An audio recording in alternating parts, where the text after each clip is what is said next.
This is a work of complete fiction created solely for entertainment purposes.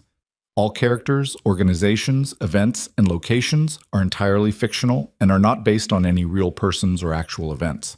Victor Hale grabbed Nolan Mercer's access badge off the security desk and snapped it in half before the ink on the termination letter was even dry.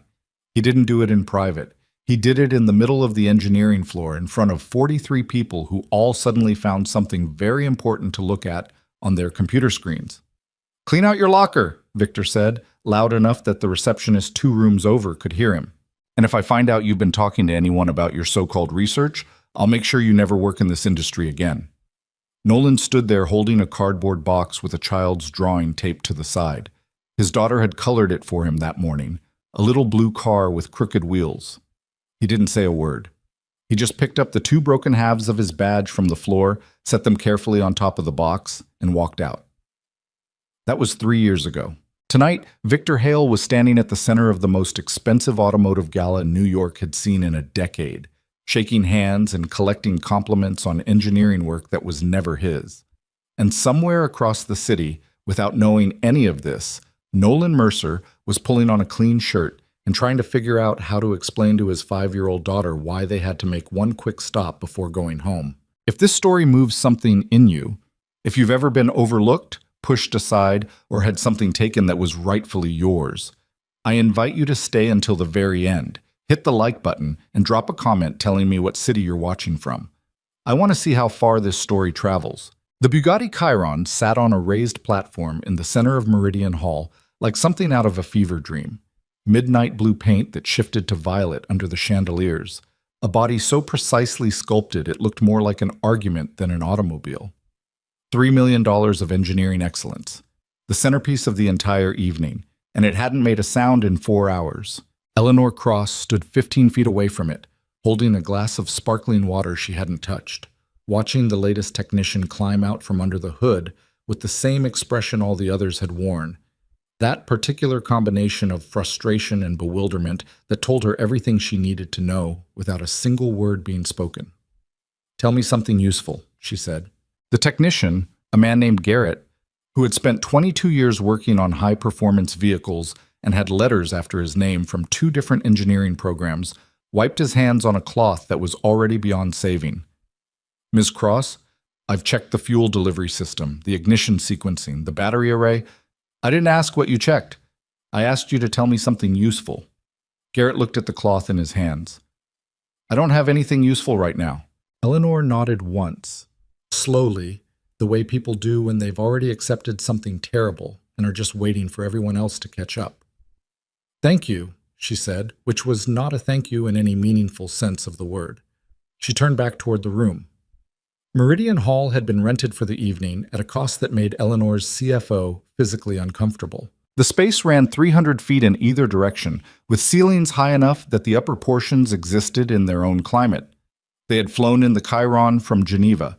They had commissioned a lighting installation specifically designed to make the car look like it was already moving. They had catered the event for 400 guests, automotive industry executives, international investors, journalists from 12 countries, and partners from the Hiroshi Group, whose signature on a joint venture agreement would represent the single largest deal in Cross Automotive's 30-year history. The signing was supposed to happen at 8 o'clock. It was now 11:47. The Chiron was Cross Automotive's answer to a very simple question. If you could build anything, with no restrictions and no compromises, what would it be? The car represented not just engineering, but philosophy. The company's public declaration that they were not merely competitive in the luxury performance market, they were defining it. The Hiroshi Group had flown 4 representatives from Tokyo specifically because of this car. Kenji Hiroshi, the group's 64-year-old president, had said in his pre-event correspondence that he wanted to hear the engine himself before any papers were signed. A company that cannot make its own car run, he had written, in that precise, polite way of his that made every sentence feel like a judgment, is a company still uncertain of its own identity. Kenji was currently seated at a private table near the east wall, drinking tea that had gone cold an hour ago, watching the proceedings with an expression Eleanor couldn't read and didn't want to try. 20 engineers had looked at that car tonight. 20. She'd called in specialists from 3 different firms, pulled two of her own senior technical staff away from a product launch in Chicago, and at one point had a video call running simultaneously with an engineering consultant in Stuttgart while a fuel systems expert from Dallas knelt under the car's front end. Every one of them had walked away with some variation of the same answer. "I've never seen anything quite like this before," which was not, Eleanor had discovered, as reassuring a sentence as it sounded. She moved through the crowd with practiced ease, exchanging words with people she needed to keep calm, redirecting questions she didn't want to answer directly, doing the 1,000 small invisible things that kept a sinking situation from becoming a public disaster. She had been doing this for 11 years as CEO. The careful management of appearances, the art of making controlled chaos look like considered patience. "The technical team is making excellent progress," she told a journalist from AutoWeek who had cornered her near the bar. "Can I quote that?" "You can quote me saying that this evening has given us a remarkable opportunity to demonstrate the depth of our technical resources." The journalist wrote something down. Eleanor was already moving. Her COO, Dennis Park, appeared at her elbow with the specific kind of urgency that people develop when they've been trying to get someone's attention for a while and have given up on subtlety. "The Hiroshi team is asking about rescheduling." "Not tonight." "Eleanor." "Not tonight." She kept walking. "Where's Victor?" Dennis hesitated just slightly. A half-beat pause, she noticed, and filed away.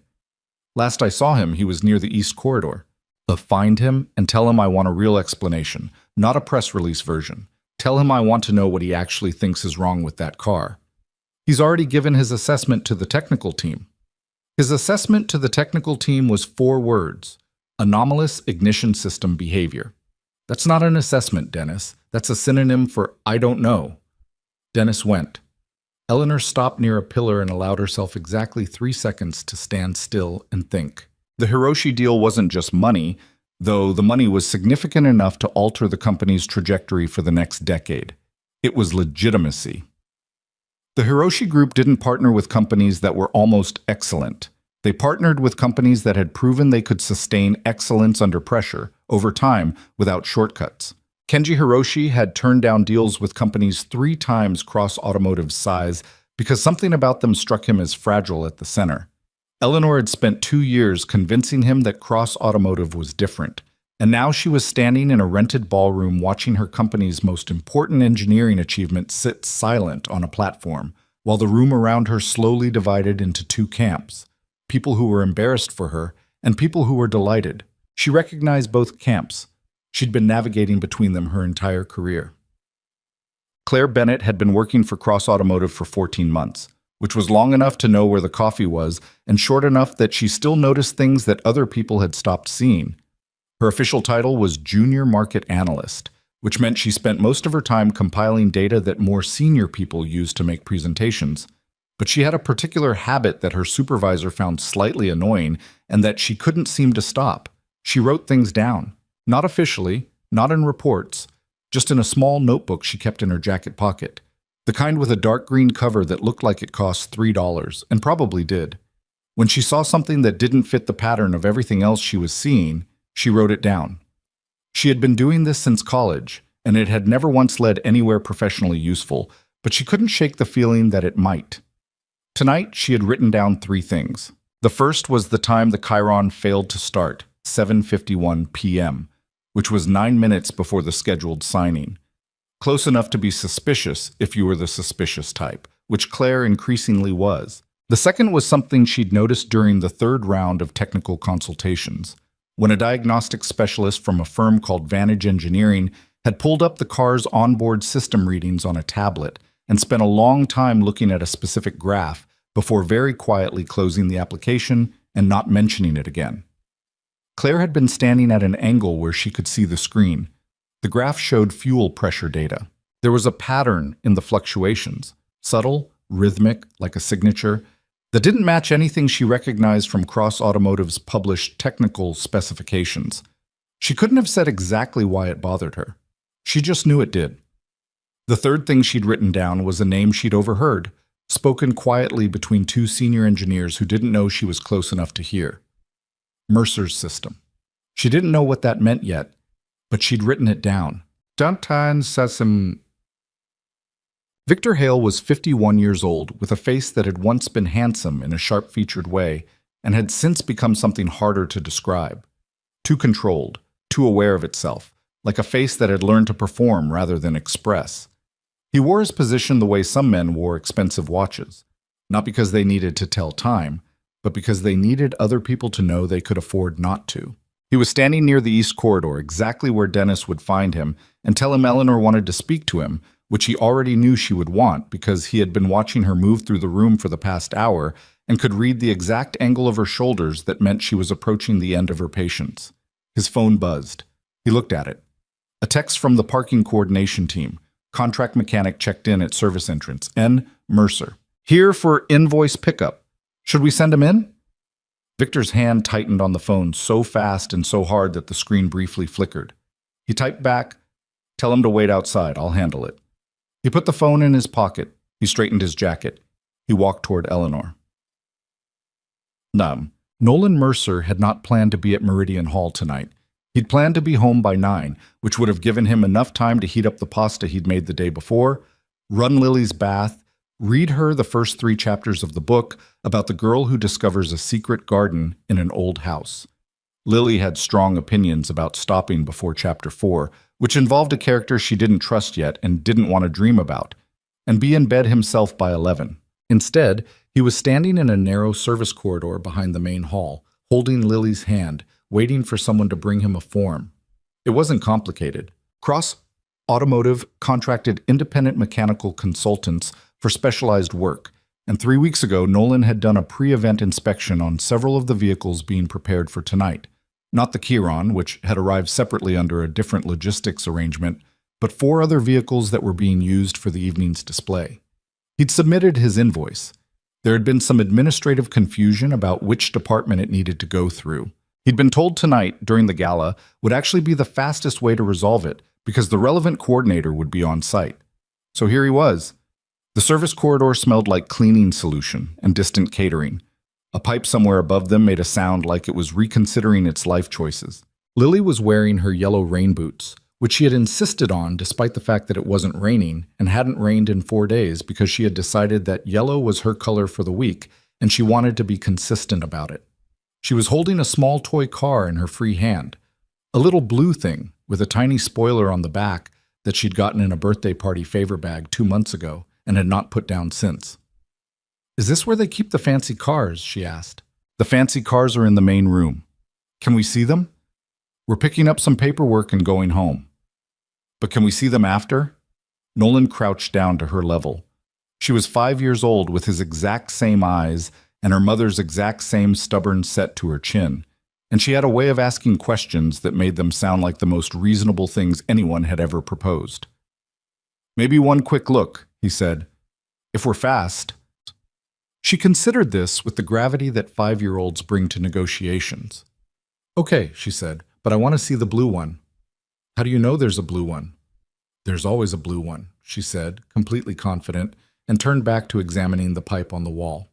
Nolan stood up. He checked his phone. The coordinator had texted him 15 minutes ago saying she'd be right there, which in event coordinator time meant anywhere from 5 to 45 minutes. He'd worked enough event setups to know the rhythms. He could hear something happening on the other side of the wall. Not clearly, just the texture of it, the low murmur of a crowd that was waiting for something, shot through with the occasional sharper voice that meant stress. He'd been around enough mechanical work to know when a room had that particular quality of tension that came from something not working that was supposed to work. He thought about it for a moment. Then he stopped thinking about it, because it wasn't his problem, and he had pasta waiting at home. Eleanor found Victor herself, which meant she'd been watching for him too, just as he'd been watching for her. "I want the real version," she said without preamble. "I've shared everything with the technical team." "Victor."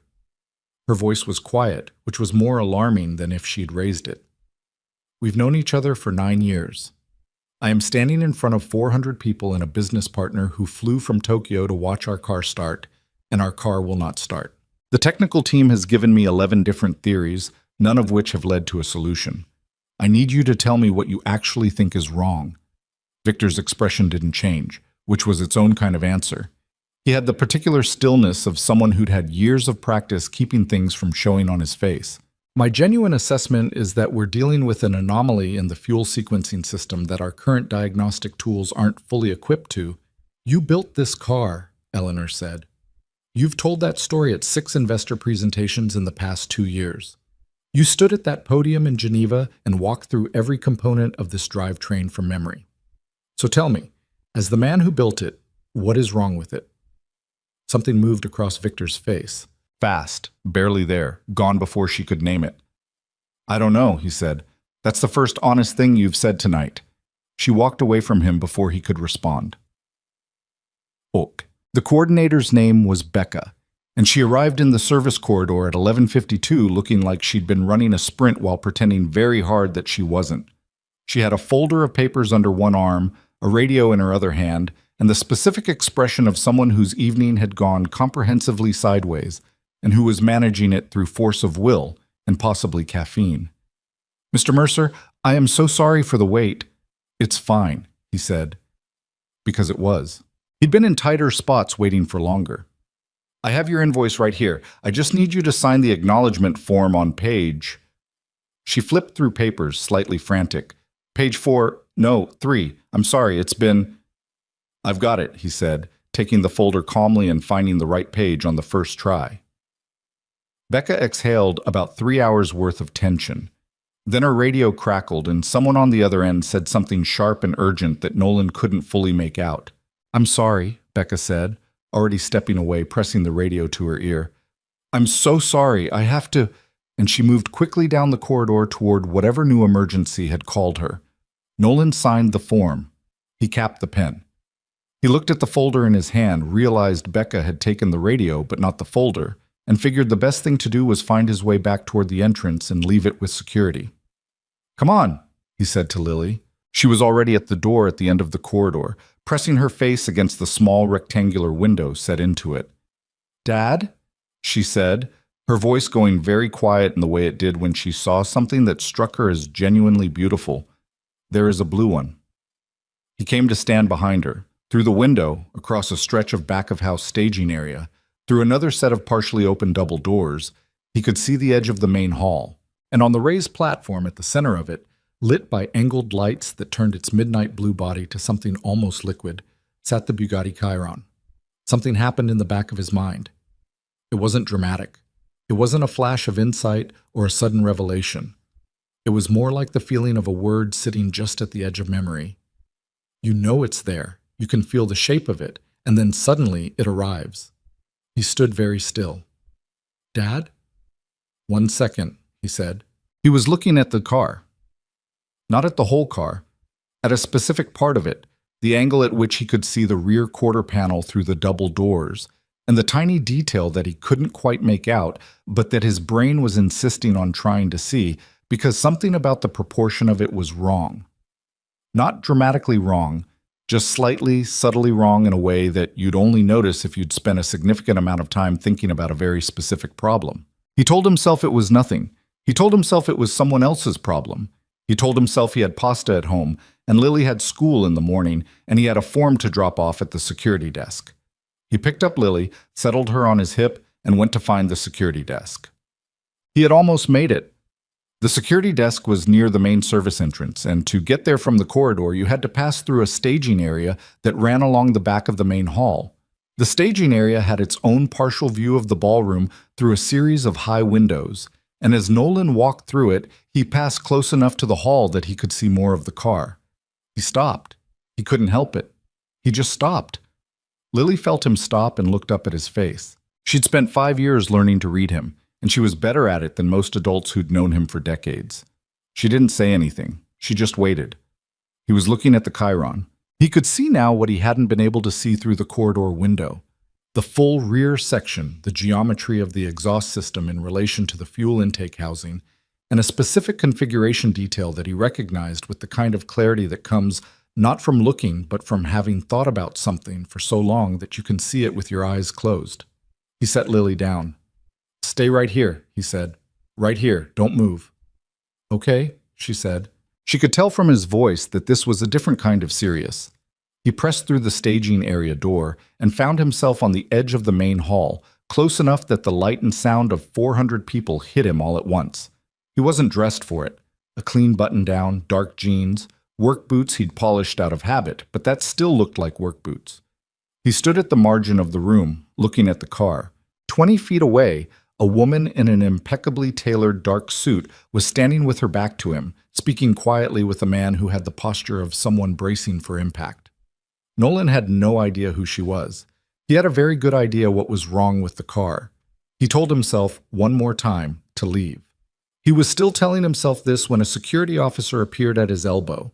Young, broad-shouldered, already pivoting to redirect him back the way he'd come. "Sir, this area is restricted to—" "I know," Nolan said. "I'm leaving." And he would have. He really would have. But at that exact moment, the man the woman had been speaking with, polished, controlled, 50-something, turned slightly, and across the width of the room his eyes found Nolan Mercer. The color left his face. Not gradually. All at once, like a light turned off. Victor Hale looked at Nolan Mercer the way a man looks at something he buried 3 years ago and is watching walk toward him out of the dark. Eleanor Cross noticed. She noticed because she had spent 11 years learning to notice the things people tried not to show. And what Victor was showing right now was not just surprise. It was the specific terror of someone whose secret has a face, and the face has just walked into the room. She turned to look at what Victor was looking at. She saw a man in work boots standing at the edge of the hall, holding a manila folder with a security officer's hand on his arm. Average height. Slightly tired around the eyes, in the way that people who work with their hands and raise children alone tend to look tired. Not dramatically, not pitiably, just honestly. He wasn't looking at her. He was looking at the car. More specifically, he was looking at a particular part of the car. The security officer said something to him, and he nodded and he started to turn away. "Wait," Eleanor said. The security officer turned. Nolan turned. The woman in the dark suit was looking directly at him. "What do you see?" she asked. The room, by some accident of timing and acoustics, went quiet around them. Nolan looked at her. He looked at the car. He looked back at her. "That's a long conversation," he said. "I have time," Eleanor said. And somewhere near the east wall, Victor Hale stood completely still. And for the first time in years, he was not calculating. He was just afraid. Nolan set the manila folder on a nearby table. He thought about Lily in the staging area and knew with the particular certainty of someone who knew his child well that she was exactly where he'd told her to stay, holding her blue toy car, waiting patiently because she could tell this was important. He looked at the car again, longer this time, with the unhurried attention of a man who had learned that rushing an observation was the fastest way to miss the thing that mattered. "Who are you?" Eleanor asked. "Nolan Mercer. I do contract mechanical work."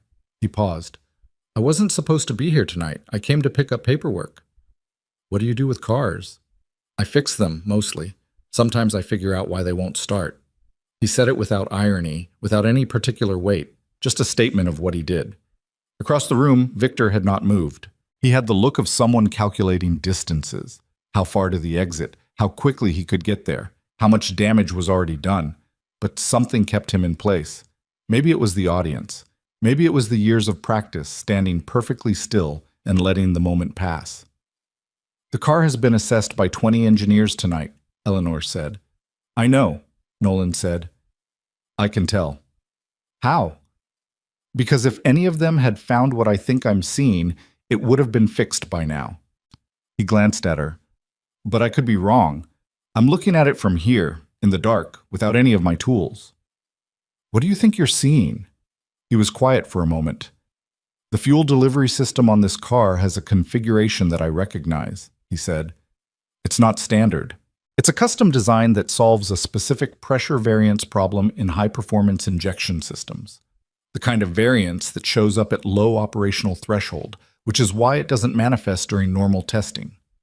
The car would pass every standard diagnostic check. It would fail at exactly the moment you tried to start it for a public demonstration." The room was very quiet now. Not the polite quiet of people pretending not to listen. The actual quiet of 400 people who have stopped pretending. "And you know this because," Eleanor started. Because I designed that solution, Nolan said, 3 years ago. And whatever version of it is in that car isn't installed correctly. He said it simply. No accusation in his voice, no dramatic pause. Just the flat, clear delivery of someone stating a fact they've known for a long time and have gotten used to carrying alone. Victor Hale finally moved. He took one step forward, his mouth opening, and Eleanor turned to look at him. And whatever she saw in his face in that moment made her turn back to Nolan without letting Victor speak. "Show me," she said. He asked for a single wrench. Someone found one, not the right size, close enough, and Nolan rolled up his sleeve, crouched beside the car's rear section, and reached into an access panel that most of the 20 engineers had looked at and dismissed.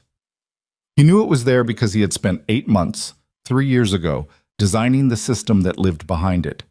The room watched.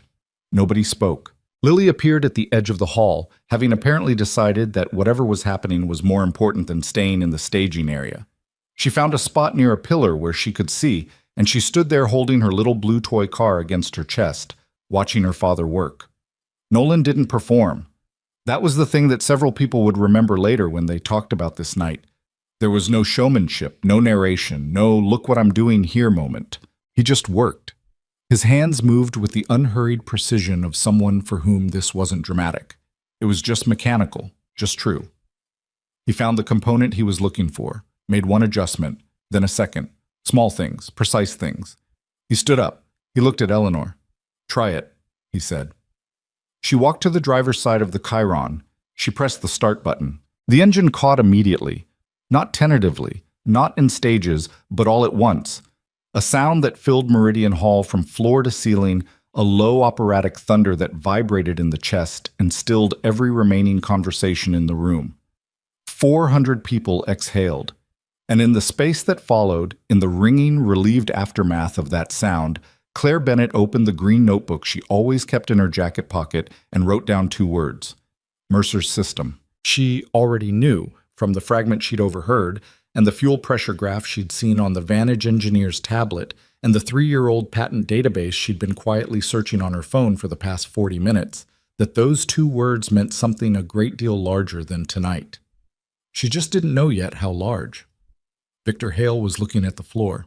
The Hiroshi Group's president, Kenji Hiroshi, set down his cold cup of tea for the first time in an hour, and something in his expression shifted, not dramatically, in the way of movies, but quietly, in the way of someone who has just seen something they needed to see. Eleanor Cross stood beside the running Bugatti Chiron and looked at the man in work boots who had just done what 20 engineers could not, and the question she wanted to ask him was not how and not why and not what happens next. The question she wanted to ask him was, what did they take from you? But she didn't ask it, not yet. There were still things she didn't know. The night, it turned out, was only beginning. The engine was still running. That was the thing nobody quite knew what to do with. The Chiron sat on its platform with its engine turning over in that low, chest-deep register, and the sound filled Meridian Hall with something between relief and discomfort, because relief has a short half-life when the question underneath it hasn't been answered yet. 20 engineers had failed. A contract mechanic in work boots had succeeded in under 5 minutes. And the man who had built his career on being the smartest person in any room that contained an engine was standing 12 feet away looking at the marble floor as if it had said something interesting. Everyone in the room felt the weight of that. Some of them just didn't know why yet.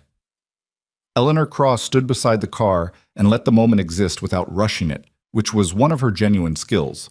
The ability to let silence do its work while other people scrambled to fill it. She'd learned early that the person who speaks first after something significant usually says the wrong thing. So she waited, and she watched, and she cataloged. She cataloged Victor Hale's stillness, not the controlled stillness of a man managing a room, but the frozen stillness of a man who cannot decide which direction to run. She cataloged the murmur spreading through the crowd, that particular frequency of 400 people collectively revising their understanding of an evening. She cataloged Kenji Hiroshi, who had not moved from his table near the east wall, but whose attention had shifted in a way that was almost physical, like a compass needle finding north. And she cataloged Nolan Mercer, who had stepped back from the car the moment it started, and was now standing slightly off to the side with the bearing of someone who considers his part finished. He'd picked up the manila folder from the table where he'd left it. He was looking for his daughter. She was already there, the small one in yellow boots, threading her way through the edge of the crowd with the confidence of a child who has not yet learned to find large rooms intimidating. She reached Nolan and took his hand and looked up at the Chiron with an expression of pure, uncomplicated satisfaction. "I told you there'd be a blue one," she said. "You did," Nolan agreed. Eleanor watched this and felt something shift in her assessment of the situation. Not soften exactly, but recalibrate. She had 11 years of experience reading people under pressure, and she'd spent the last 8 minutes reading Nolan Mercer. What she'd seen was someone who had walked into this room without wanting to, identified a problem that 24 credentialed specialists had missed, fixed it with one tool in less time than it took most people to find a parking space, and was now trying to leave. No performance, no positioning, no angling for something. That last part was what made her pay attention.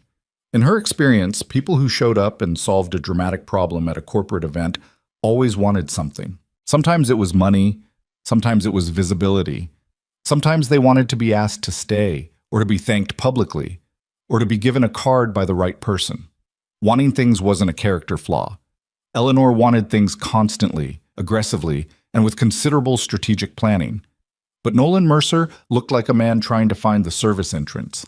And the contrast between that and what he'd just done was the kind of gap that meant something. She crossed the room toward him. He saw her coming and didn't rearrange himself, didn't straighten up or put on a different expression. He just waited, with his daughter's hand in his and his manila folder under his arm, like a man at a bus stop. "I'd like to talk to you," she said. "I figured," he said. He looked down at Lily. "This is my daughter. I don't have anyone to—" "She's welcome," Eleanor said, without hesitation. She crouched briefly to Lily's level. "Is that a Bugatti?" she asked, nodding at the small blue toy. Lily considered the question seriously. "It's just a car," she said, "but it's the right color." Eleanor almost smiled. Almost. She straightened up and looked at Nolan. "There's a private room off the east corridor, 5 minutes. I have to drop off this folder at security first. I'll have someone take it." He held her gaze for a second, not challenging her, just making sure he'd been heard on his own terms. Then he handed over the folder. The private room was small and lit too brightly, the kind of auxiliary conference space that gets used for catering staff briefings and coordinator phone calls and never gets the lighting adjusted because nobody's ever in it long enough to complain. There was a round table, 4 chairs, and a tray of water glasses someone had left from an earlier meeting. Eleanor sat across from Nolan. Lily climbed into the chair beside him and placed her blue car precisely in the center of the table. Dennis Park appeared in the doorway. Eleanor shook her head once, and he withdrew. "You said you designed that system," Eleanor said. "The fuel delivery configuration." "I did." "When?" 3 years ago, roughly. I was contracted by Cross Automotive's Advanced Development Division at the time. He said it without particular emphasis. Just the facts of it, arranged in order. I spent about 8 months working on a pressure variance problem in high-performance fuel injection, the kind that doesn't show up in standard test conditions. The solution required a custom sequencing configuration. It's not complicated once you understand what the variance is actually doing, but it took a while to understand what it was doing. And that configuration is what's in the Chiron. A version of it. The installation was done wrong. The calibration offset on the primary regulator was set about 4 degrees off from where it needed to be. Under normal conditions, the car would run fine. Under the specific thermal load conditions of this room, with the engine sitting in idle prep for as long as it had, the offset would cause the fuel pressure to drop below ignition threshold. It wouldn't throw an obvious error code because the system technically wasn't malfunctioning, it was just miscalibrated. Eleanor was quiet for a moment. "How long did it take you to see that?" "Standing at the back of the room, maybe 2 minutes. He paused. "I'd spent 8 months thinking about that exact problem. It's hard to unsee something you spent that long looking at." She looked at him steadily. "Why was your contract terminated?" Something changed in his face. A small, controlled adjustment. The kind you make when a question arrives that you've been expecting and have rehearsed your response to and still don't quite like getting. That's a longer conversation. I have time, she said, using his words from earlier with deliberate precision. He recognized them. His mouth made a shape that wasn't quite a smile. He looked at Lily, who was walking her toy car along the edge of the table with focused concentration, and then he looked back at Eleanor. My work was reassigned, he said. That's the official version. I was told the project was being restructured under direct engineering leadership and that my contract didn't fit the new reporting structure. I was given 2 weeks severance and a non-disclosure agreement and a very firm conversation about the importance of honoring contractual confidentiality obligations. Did you sign the NDA? I did. Then you can't tell me what happened. I can tell you what the NDA covers, he said. It covers disclosure of proprietary technical information developed during the contract period. It does not cover telling someone that my employment was terminated. He was careful and precise about this, like a man who had read a document very many times and knew exactly where its edges were. I can also tell you that 3 months after I was let go, a paper was published in an industry engineering journal under the name of Cross Automotive's Director of Advanced Engineering. The paper described a novel approach to pressure variance management in high-performance fuel delivery systems. He paused. I'd submitted an internal technical report with essentially the same content 7 months earlier. Eleanor said nothing. The paper had a different author, Nolan said. Different name on the methodology, different framing, different words. But the core of it, the actual insight, the specific approach, was the same. The room was very quiet. Lily's toy car made a small sound against the table. Victor Hale published that paper, Eleanor said. It wasn't a question. Nolan looked at her. He didn't confirm it, and he didn't deny it. He just held her gaze, and in the space between them something was communicated that didn't require words. Eleanor sat with that for a moment. Then she asked, "Why did you fix the car?" The question landed differently than the others. He'd been composed and precise for the last several minutes, and this question made him pause in a way the others hadn't. The calibration was wrong, he said, finally. Someone was going to get embarrassed in front of a lot of people because of a fixable problem. I didn't think about it that much. He glanced at Lily again. And she wanted to see the car start. Lily looked up, apparently sensing she was being referenced. It's loud, she said approvingly. Eleanor left the private room with 3 things she hadn't walked in with. A clearer picture of what had happened 3 years ago. A significant problem she wasn't sure yet how to address, and the specific headache that comes from realizing that a problem you thought was in front of you has roots that go back much further than the present moment. She found Dennis outside the door. "Where's Victor?" she asked. "Near the main platform. He keeps moving around." Get me Claire Bennett." Dennis blinked. "The junior analyst?" She was watching the technical consultations tonight. She had a notebook. "Get her." Dennis went.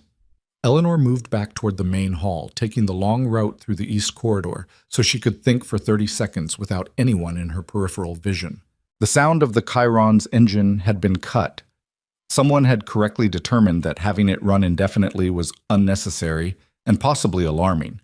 And the ballroom had returned to its orchestrated ambient noise, conversation, and crystal, and the careful social performance of people who were all processing the same event in different directions. She needed the Hiroshi signing to happen tonight. That was still true. The window for it was narrow.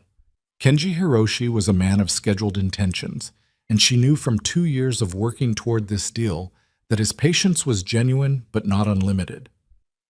What had happened with the car had helped, in the sense that it had demonstrated something. She just wasn't sure yet what it had demonstrated or whether it was the right thing for the moment. Victor met her in the corridor. She hadn't expected him there. He'd positioned himself, she could see it immediately, so that their encounter would look casual to anyone watching from the hall. A brief side conversation, colleagues touching base. He'd done the calculation of the situation and arrived at intercept. "Eleanor?" His voice was managed, smooth, the version of himself he deployed when the stakes were highest. "I want to be clear about what happened tonight. Victor, I want you to be clear about something else first," she said. "Don't manage me right now. I'm not one of your investors, and I'm not a journalist, and I'm not someone you can run the professional version on tonight. Just talk to me like someone who might actually understand what I'm asking." A long silence. "Mercer's methodology was developed during a contracted engagement," Victor said, and now his voice was more careful, slower. Contracted work product belongs to the company. That's standard practice. It's contractually established, and there's nothing irregular about putting your name on it, about incorporating it into broader engineering frameworks under authorized leadership, which is what happened. Is it? His contract was legitimate. The work he produced was legitimate. The decisions about how that work was attributed and disseminated were made by the leadership team, which I was part of, under standard corporate protocol. He had an answer for everything. That was the thing about Victor. He'd never gotten this far without being smart, and he was smart enough to have prepared for this conversation a long time ago. He'd probably rehearsed versions of it many times, lying awake in the specific small hours of the morning when things you've buried tend to resurface. A man came into this room tonight, Eleanor said, with his 5-year-old daughter, to pick up paperwork, and he fixed a problem in 5 minutes that we couldn't fix in 4 hours. And the reason he could fix it is that the problem originated from his own work being implemented incorrectly by people who didn't fully understand what they were implementing because they hadn't done the foundational thinking. Victor said nothing. That's the story of what happened tonight, Eleanor said. And I need to understand whether it's also the story of what happened 3 years ago, because if it is, then we have a problem that is significantly larger than the ignition sequence on a car. Be careful, Victor said, and there was something under his voice now. Something harder. A man makes a claim, no documentation, no formal process, and you're ready to... I didn't say I was ready for anything. I said I needed to understand. She looked at him. Where's his internal technical report?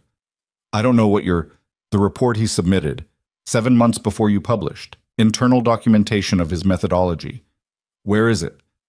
Victor's jaw tightened in a way that was barely visible. Internal documents are archived according to standard retention. Find it, she said. She walked past him into the hall. Claire Bennett had been in the ballroom the whole time, which meant she'd seen everything. Nolan's arrival, the engine starting, the way Victor's face had gone white and then rapidly reassembled itself. She had her notebook in her pocket and her phone in her hand, and she was sitting at the far end of the bar, on a stool that gave her sightlines to most of the room, doing research that was technically outside the scope of her job description and that she was going to do anyway. The patent database she'd been searching was public access. Anyone could use it. She'd found what she was looking for 20 minutes ago and had spent the subsequent time reading it very carefully and then reading it again, making sure she understood what she was looking at. When Dennis Park arrived and told her Eleanor Cross wanted to speak with her, she already had 3 documents pulled up on her phone, a page of notes in her green notebook, and the particular focused energy of someone who has found the thread they've been looking for and is following it as fast as they can. She followed Dennis through the hall, past the platform where the Chiron sat silent again, past clusters of guests whose conversations had the quality of people comparing versions of a story they'd all witnessed differently, and into a small corridor off the main space that Eleanor Cross was standing in, alone, arms crossed, in the posture of someone who has been thinking hard and needs information. You had a notebook tonight, Eleanor said, during the technical consultations. Claire resisted the impulse to apologize for it, which was her usual instinct. Yes. What did you write down? 3 things. She opened the notebook to the right page. The exact time the car failed to start. A fuel pressure data pattern I saw on a diagnostic tablet that didn't match the published specs. And a name I overheard 2 of your senior engineers say, Mercer's system. Eleanor was very still. When did you hear that? During the second round of consultations. About 2 hours ago. 2 of the engineers were standing near the east side of the platform. I think they thought I was far enough away not to hear. One of them said, this looks like Mercer's system. And the other one said, don't say that out loud. And then they moved away. Which engineers? I don't know their names. One of them had a visitor badge from Vantage Engineering. Eleanor processed this.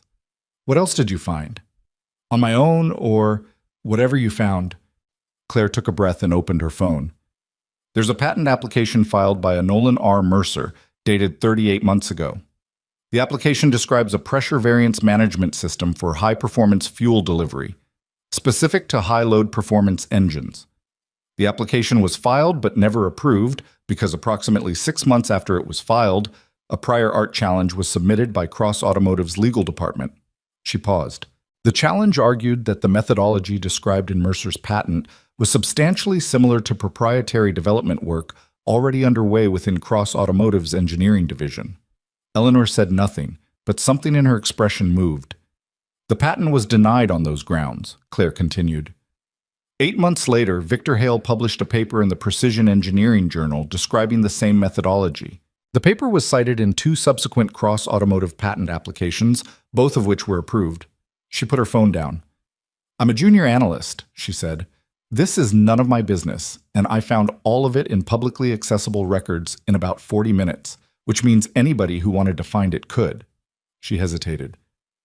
"I think someone should know it exists." Eleanor looked at her for a long moment. "How long have you been with the company?" 14 months. "Before tonight, had you ever spoken to me directly?" "Once. At the Q3 briefing, I asked a question about the European market projections, and you said it was a good question and then gave an answer I didn't fully agree with."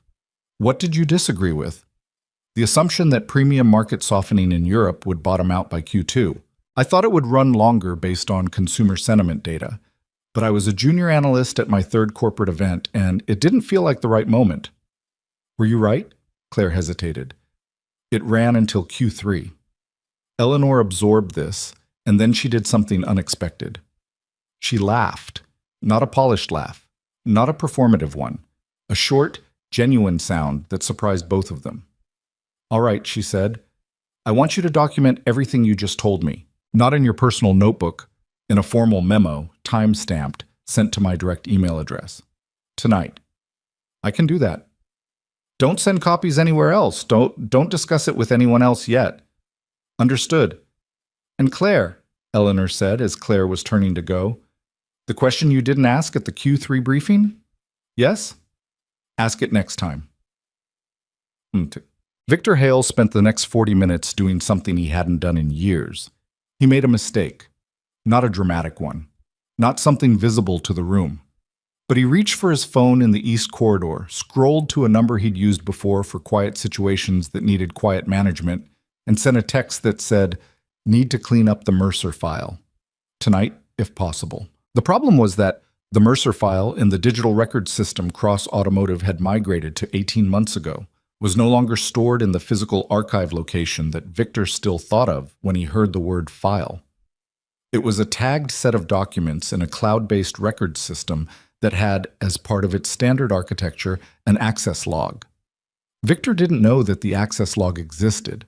He also didn't know that the IT administrator who managed the system had been flagging unusual after-hours document requests for the past 6 months as part of a routine security audit, and that a request to modify or delete a file tagged with a specific employee ID number would automatically trigger a notification to the company's legal compliance officer. He didn't know any of this because he had a habit, which had served him well for many years, of assuming that the administrative systems around him operated according to his mental model of them and not according to their own actual logic. This was a habit that was about to stop serving him. Nolan came back into the main hall because Lily wanted to see the car up close one more time before they left, and because he'd decided that was a reasonable thing to give her, and because the event coordinator Becca had found him in the private room and apologized for the chaos of the evening and confirmed his paperwork was processed and he was free to go. Free to go. That phrase sat slightly strangely, but he didn't examine it. He brought Lily to the edge of the platform, and she stood looking up at the chyron with the particular reverence of someone encountering something that confirmed a belief they'd already held. Her toy car was in her hand, and she held it up briefly as if comparing colors, satisfied to find they matched. "Can I touch it?" she asked. "Probably not." "What if I just touched it a tiny bit?" "That's still touching it." She considered this ethical position. "What if my car touched it?" Nolan looked at the $3 million Bugatti Chiron, and then at the 2-inch plastic toy his daughter was proposing to make contact with it. "Quick," he said. She touched the toy gently to the front bumper, made a small, satisfied sound, and withdrew. "Done," she announced. He almost laughed. It got partway out and then stopped, which was how his laughing had been working for about 3 years. Started and then intercepted by something in the middle. He put his hand on the back of her head briefly, and she leaned against his leg for a moment the way she did when she was tired but didn't want to admit it. "Ready to go home?" he asked. "I'm not tired," she said, which confirmed that she was. He picked up the manila folder for the second time that night. He turned toward the service entrance. "Mr. Mercer." Eleanor Cross was standing 10 feet away, and beside her was a man Nolan didn't recognize. Older, measured, with the kind of deliberate stillness that comes from decades of high-level meetings. The man was looking at Nolan with an expression of careful, genuine attention. "This is Kenji Hiroshi," Eleanor said. Nolan recognized the name. Cross Automotive's partnership target. Automotives. He'd read about the Hiroshi Group in trade publications, back when he'd been in a position to read trade publications professionally. "Mr. Mercer," Kenji said. His English was precise and unhurried. "I have been attending automotive industry events for more than 30 years. Tonight was the first time I have seen an engineer fix a car by memory." He paused. "I would like to know more about your methodology." Nolan looked at this man, and then at Eleanor, and then at Lily, who had turned around and was assessing Kenji with the frank appraisal of a 5-year-old encountering a stranger. "I'm not really in a position to discuss proprietary," Nolan started. "I'm not asking about proprietary anything," Kenji said. "I'm asking about the thinking, the approach. A man who can look at a problem from across the room and understand it. That is not a technique. That is a particular kind of intelligence." "Boo?" He looked at Eleanor briefly. "Ms. Cross told me you came here to pick up paperwork." "I did." "And yet," Nolan held his folder. "And yet," he agreed. Lily tugged at his hand. He looked down at her. She was looking up at Kenji with a particular expression that he recognized, the expression she wore when she'd decided someone was worth talking to. She held up her toy car. "It's the same color," she told Kenji very seriously. Kenji looked at the toy, and then at the Chiron, and something in his face changed, a genuine warmth breaking through the measured professionalism, brief and unguarded. "It is exactly the same color," he agreed, and his voice was different when he said it, more human, less boardroom. He looked at Nolan again.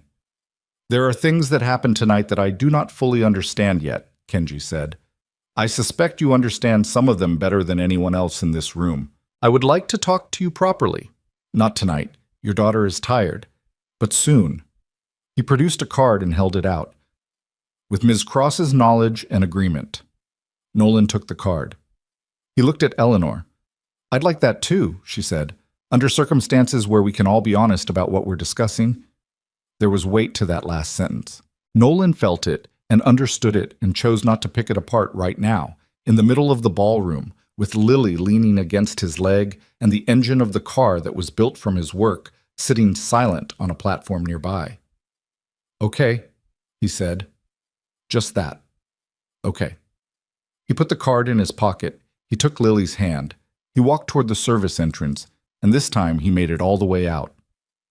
The ballroom continued behind him. The resumed conversations, the careful repositioning of people recalibrating alliances, the Hiroshi representatives speaking quietly among themselves. Somewhere in the East Corridor, Victor Hale's phone showed a delivered message with no response, and he was beginning to understand with the specific nausea of a man who has made a miscalculation that the situation was no longer arranged the way he'd arranged it. Claire Bennett sat at the bar, her green notebook open, writing a formal memo she would send to Eleanor's private email before midnight. She wrote carefully and precisely, the way she wrote everything, and she didn't permit herself to feel the significance of what she was doing until the words were all down on paper. Then she let herself feel it, briefly. Then she kept writing. In the private room off the East Corridor, the tray of water glasses nobody had touched still sat on the table. Lily's blue car had left a small mark in the condensation on the polished surface, a faint circle, the size of a toy wheel, pressed lightly into the moisture and still just barely visible. Outside, the city was its usual indifferent self.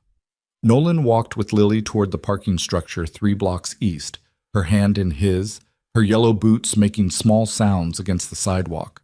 She was almost asleep on her feet, but refusing to admit it. She still had the toy car clutched against her chest. They were halfway to the garage when she said very quietly, "The car was loud." "It was. I liked it." "I know." Dad? Yeah. Why did that man look scared when he saw you? Nolan was quiet for a moment. The city moved around them, indifferent and enormous, and lit up against the dark sky in the way that cities are, relentless and bright. Some people, he said slowly, don't expect to see things they left behind show up again. Lily thought about this for half a block, then, that doesn't make sense. If you leave something, it's still there. Yeah, Nolan said. It is. She leaned against his arm as they walked, and he let her, and the two of them moved through the city together with the specific quiet of people who have had a long night and are heading somewhere they know. What Nolan didn't tell her, because she was 5 and tired and deserved to go home and sleep, was that he had known, from the moment that man across the ballroom went white, that whatever he had thought was finished 3 years ago was not finished. That walking away from a room doesn't always mean the room stops. That sometimes a single wrench in 5 minutes is enough to reopen every door you thought was locked. He knew it. He wasn't sure yet whether that was a good thing. He walked his daughter home through the cold, bright dark, and the card in his pocket felt heavier than a piece of paper had any reason to feel. The memo Claire Bennett sent to Eleanor Cross's private email at 11:58 that night was 4 pages long, single-spaced, and written with the kind of careful precision that comes from someone who understands that words committed to a timestamp become a different kind of object than words spoken in a corridor.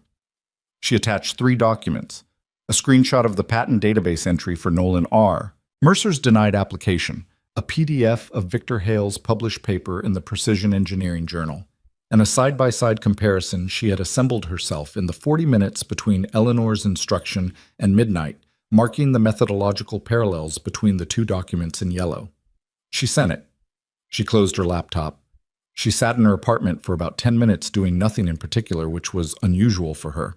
Then she opened the laptop again and made a backup copy to her personal drive, because she was 29 years old and had grown up watching enough things disappear to know that things disappear. Eleanor read the memo at 6:43 the next morning at her kitchen counter with coffee she hadn't bothered to sit down for. She read it twice.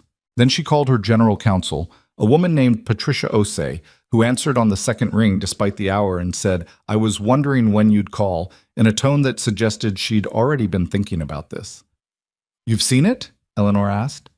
"Dennis forwarded me something last night. I've also been looking at our records system access log since about midnight." Patricia paused. "There was an unusual access request on the Mercer file at 11:22 last night. Someone tried to flag several documents for archival reclassification." "Which means?" "In plain language, it means someone tried to move things to a part of the system where they'd be harder to find. The request was flagged automatically because the file involves a former contractor's employment record, and those require dual authorization under the protocol we implemented last year. The request didn't go through." "No, but the attempt is logged, and the log shows the account that initiated it." She paused again, meaningfully. "I've already pulled the relevant documents into a separate secure folder under legal hold. Nothing in that file can be modified or moved without my authorization now." Eleanor set down her coffee. "How bad is it, Patricia?" A long silence on the line. Patricia Osei had been Cross Automotive's general counsel for 7 years. She was measured in a way that Eleanor had come to trust precisely because she was never measured when things were fine, only when she was deciding how to say something difficult. "The patent prior art challenge," Patricia said, "the one filed against Mercer's application. It was filed by our legal department, which means it came through my office. But I didn't know about it. I went back through the records this morning, and it was filed under a routing protocol that bypassed my standard review. It was classified as a standard IP protection action, which can be authorized at the divisional director level." "Victor's level." "Victor's level," Patricia confirmed. "So he used our legal department to kill Mercer's patent application without your knowledge." "That is what the documentation currently suggests, yes." Eleanor picked up her coffee again. It had gone slightly cold. She drank it anyway. "I need to know everything that file contains before I take another step in any direction. I'll have a full summary to you by 9. And Eleanor, I need to say this clearly. Whatever happened 3 years ago, the way it surfaces now, the order in which things become known, and to whom, matters enormously, for the company and for the individuals involved. I understand that. I need to make sure you actually understand it and aren't just telling me you do. Patricia. Yes, I understand it. Another pause. 9 o'clock, Patricia said, and hung up. Nolan Mercer did not sleep well, which was not unusual. He hadn't slept especially well in 3 years, not in a dramatic, story-worthy way, but in the ordinary grinding way of a person managing more than a person should reasonably manage alone. A child, irregular income, a small apartment where the radiator made a sound like distant argument every night between 2 and 4 in the morning. He lay awake until about 3, which was late even by his standards, and spent the time doing something he hadn't let himself do in a long time, replaying the chain of events that had led from the most productive period of his professional life to a service corridor at an automotive gala, waiting for a form to be signed. He'd been good at the work. That was the part that still sat wrong in a specific way, not because he needed to be acknowledged for it, but because competence had always been his version of stability, the one thing he could count on when other things shifted. He'd been doing engineering consulting since he was 26, and he'd been good at it steadily, reliably, in the unsexy and underappreciated way of people who solve difficult problems without requiring an audience. He'd built a reputation through repeat clients and referrals and the accumulated trust of being someone who showed up when he said he would and fixed what he said he could fix.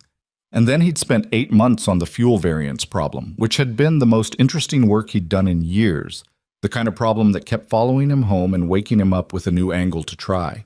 He'd cracked it in month 6 and spent months 7 and 8 documenting it properly, building the technical report with the particular care of someone who knows they've found something worth preserving. He'd submitted it internally, filed the patent, felt for approximately 2 weeks the specific satisfaction of a hard problem correctly solved. Then the termination letter. Then Victor Hale's face in the engineering floor, and the badge snapping in half, and the cardboard box with Lily's drawing on it. He'd read the NDA 3 times before signing it because he wasn't stupid. He'd understood what he was signing. What he hadn't understood, until he read Victor's published paper 3 months later, was the full shape of what had been taken from him. He'd sat in his car in the parking lot of the library where he'd printed the paper and read it twice, and then he'd sat there for a long time not reading anything. The patent denial had come a week after that. He'd consulted an IP attorney, briefly, who had explained the prior art challenge mechanism to him and what it would cost to contest it, and what the realistic likelihood of success was, given that the challenge had been filed by a company with a legal department, and he was a solo contractor with a savings account that had already taken a significant hit from 3 months without a major contract. He'd thanked the attorney and not called back. He'd moved into a smaller apartment. He'd picked up smaller contracts. He'd rebuilt slowly, the way you rebuild when the collapse wasn't dramatic enough for anyone else to see, quietly, without ceremony, around the fixed point of his daughter, who needed school drop-off at 8 and pick up at 3, and someone to read to her about the girl with the secret garden. Now he lay in the dark and thought about Kenji Hiroshi's card in the pocket of his jacket, hung on the back of the bedroom door. He thought about Eleanor Cross asking what he saw. He thought about Victor's face going white. He thought about what it would mean to open all of this again, not just for himself but for Lily, who was 5 and uncomplicated and deserved to stay that way for as long as possible. He decided not to decide anything tonight. He turned over. The radiator argued. He slept eventually.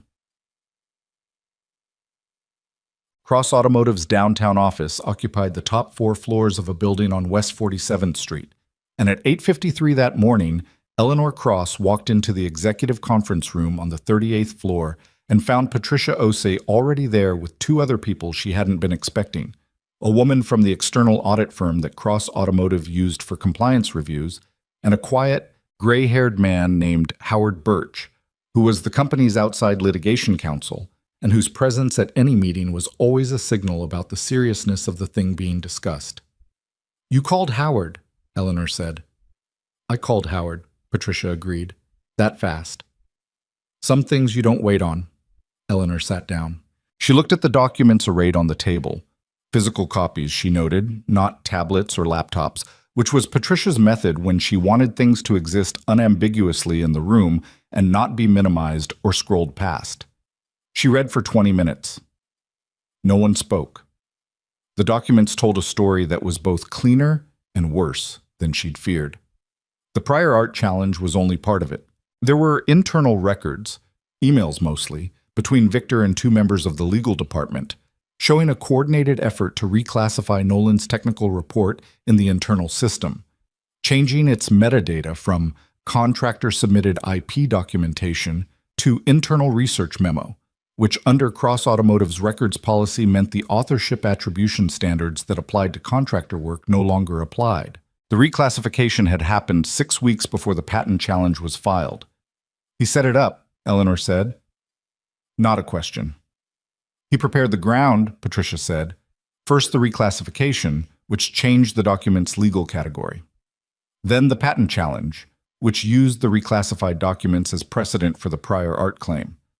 Then the publication, which built on the now claimed internal methodology. The termination was in there somewhere in the middle, structured as a contract non-renewal rather than a firing, which meant the severance was minimal and the NDA was standard. 3 years, Eleanor said. This has been sitting in our system for 3 years. The reclassification was done quietly. The people in legal who processed the patent challenge were acting on instructions they had no reason to question. They didn't have context for what they were actually filing. 2 of them are no longer with the company. 1 retired. Patricia paused.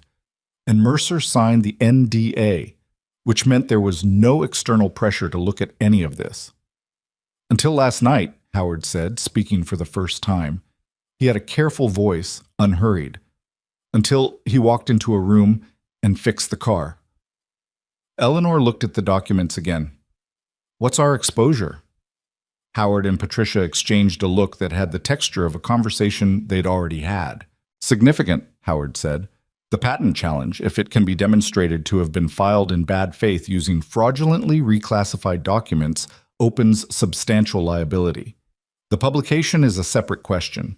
That's Victor's individual action, but Cross Automotive's resources supported it implicitly. He used company legal to file the challenge. Yes, which is where it gets complicated for the company rather than just for Victor personally. Howard set down his pen. I want to be clear about something, Eleanor. Whatever you decide to do, the sequence matters.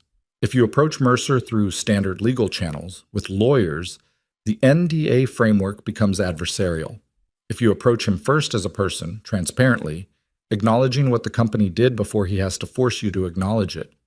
He paused. That's a different conversation. You're telling me to call him. I'm telling you that the version of this story where Cross Automotive acts with integrity before being compelled to is better for the company and almost certainly better for him than the version where it surfaces in discovery. Eleanor looked at the table for a moment. Patricia, she said, the records system access attempt last night. Already documented and preserved. And the person who made the request. It came from Victor's account. That's logged. She nodded slowly. I need an hour before I do anything else. She called Nolan from her office, not the conference room, and she dialed the number from the emergency contact field on his contractor file because she didn't have his personal number and didn't want to go through 3 layers of administration to get it. She half expected it to go to voicemail. He answered on the 3rd ring. Mercer. It's Eleanor Cross, so a brief pause. Ms. Cross. I'd like you to come in today, to the office. Not an event, not a ballroom, Saska, my actual office. There are things I need to say to you that should be said properly. Another pause, longer. She could hear, faintly, what sounded like a child's television program in the background. Then a door closing, and the sound disappeared. My daughter's home today, he said. Her preschool has a maintenance day. Bring her. You don't have to. I know I don't have to, Eleanor said. Bring her. He thought about it for longer than most people would have felt comfortable with, long enough that she understood he was actually weighing it rather than performing deliberation. 2 o'clock, he said. I need to feed her lunch first. 2 o'clock, she agreed. She hung up and sat for a moment with her hand still on the phone. Then she opened her email and sent a single message to Dennis Park. Victor is not to access the building after 12. Arrange security protocol quietly. She hesitated before sending. Then she sent it. Victor arrived at the office at 9:40 and knew within 30 seconds of walking through the executive floor that something was different. He'd spent 20 years in corporate environments and had developed, the way people in his position do, an almost physical sensitivity to the atmospheric pressure of an office. The difference between normal tension and targeted tension, between a busy morning and a morning in which people knew something he didn't. He knew it before he reached his office. He knew it from the way Marcus at the front desk answered his greeting with a fraction of a second too much delay. He knew it from the absence of the morning briefing summary that was always on his desk by 9:30.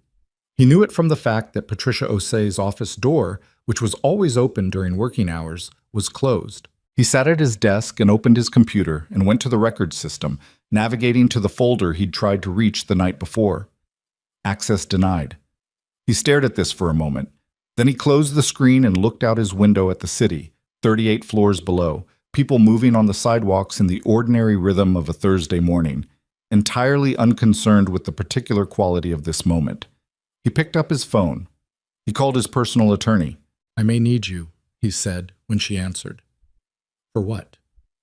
"I don't know exactly yet, but I need you available today." He hung up. He looked at the closed door of his office. He thought about all the calculations he'd made, all the structures he'd built, all the careful distance he'd maintained between himself and what he'd done. He thought about the specific nature of last night's failure. Not that Mercer had shown up, which was bad luck, but that the car itself had been miscalibrated, which was a consequence of work being implemented without full understanding, which was a consequence of building your career on a foundation you hadn't actually laid. He thought about how the irony of that would play in a room full of lawyers. He thought about Eleanor's face when she'd said, "Find it," meaning the internal report, meaning she already knew there was something to find.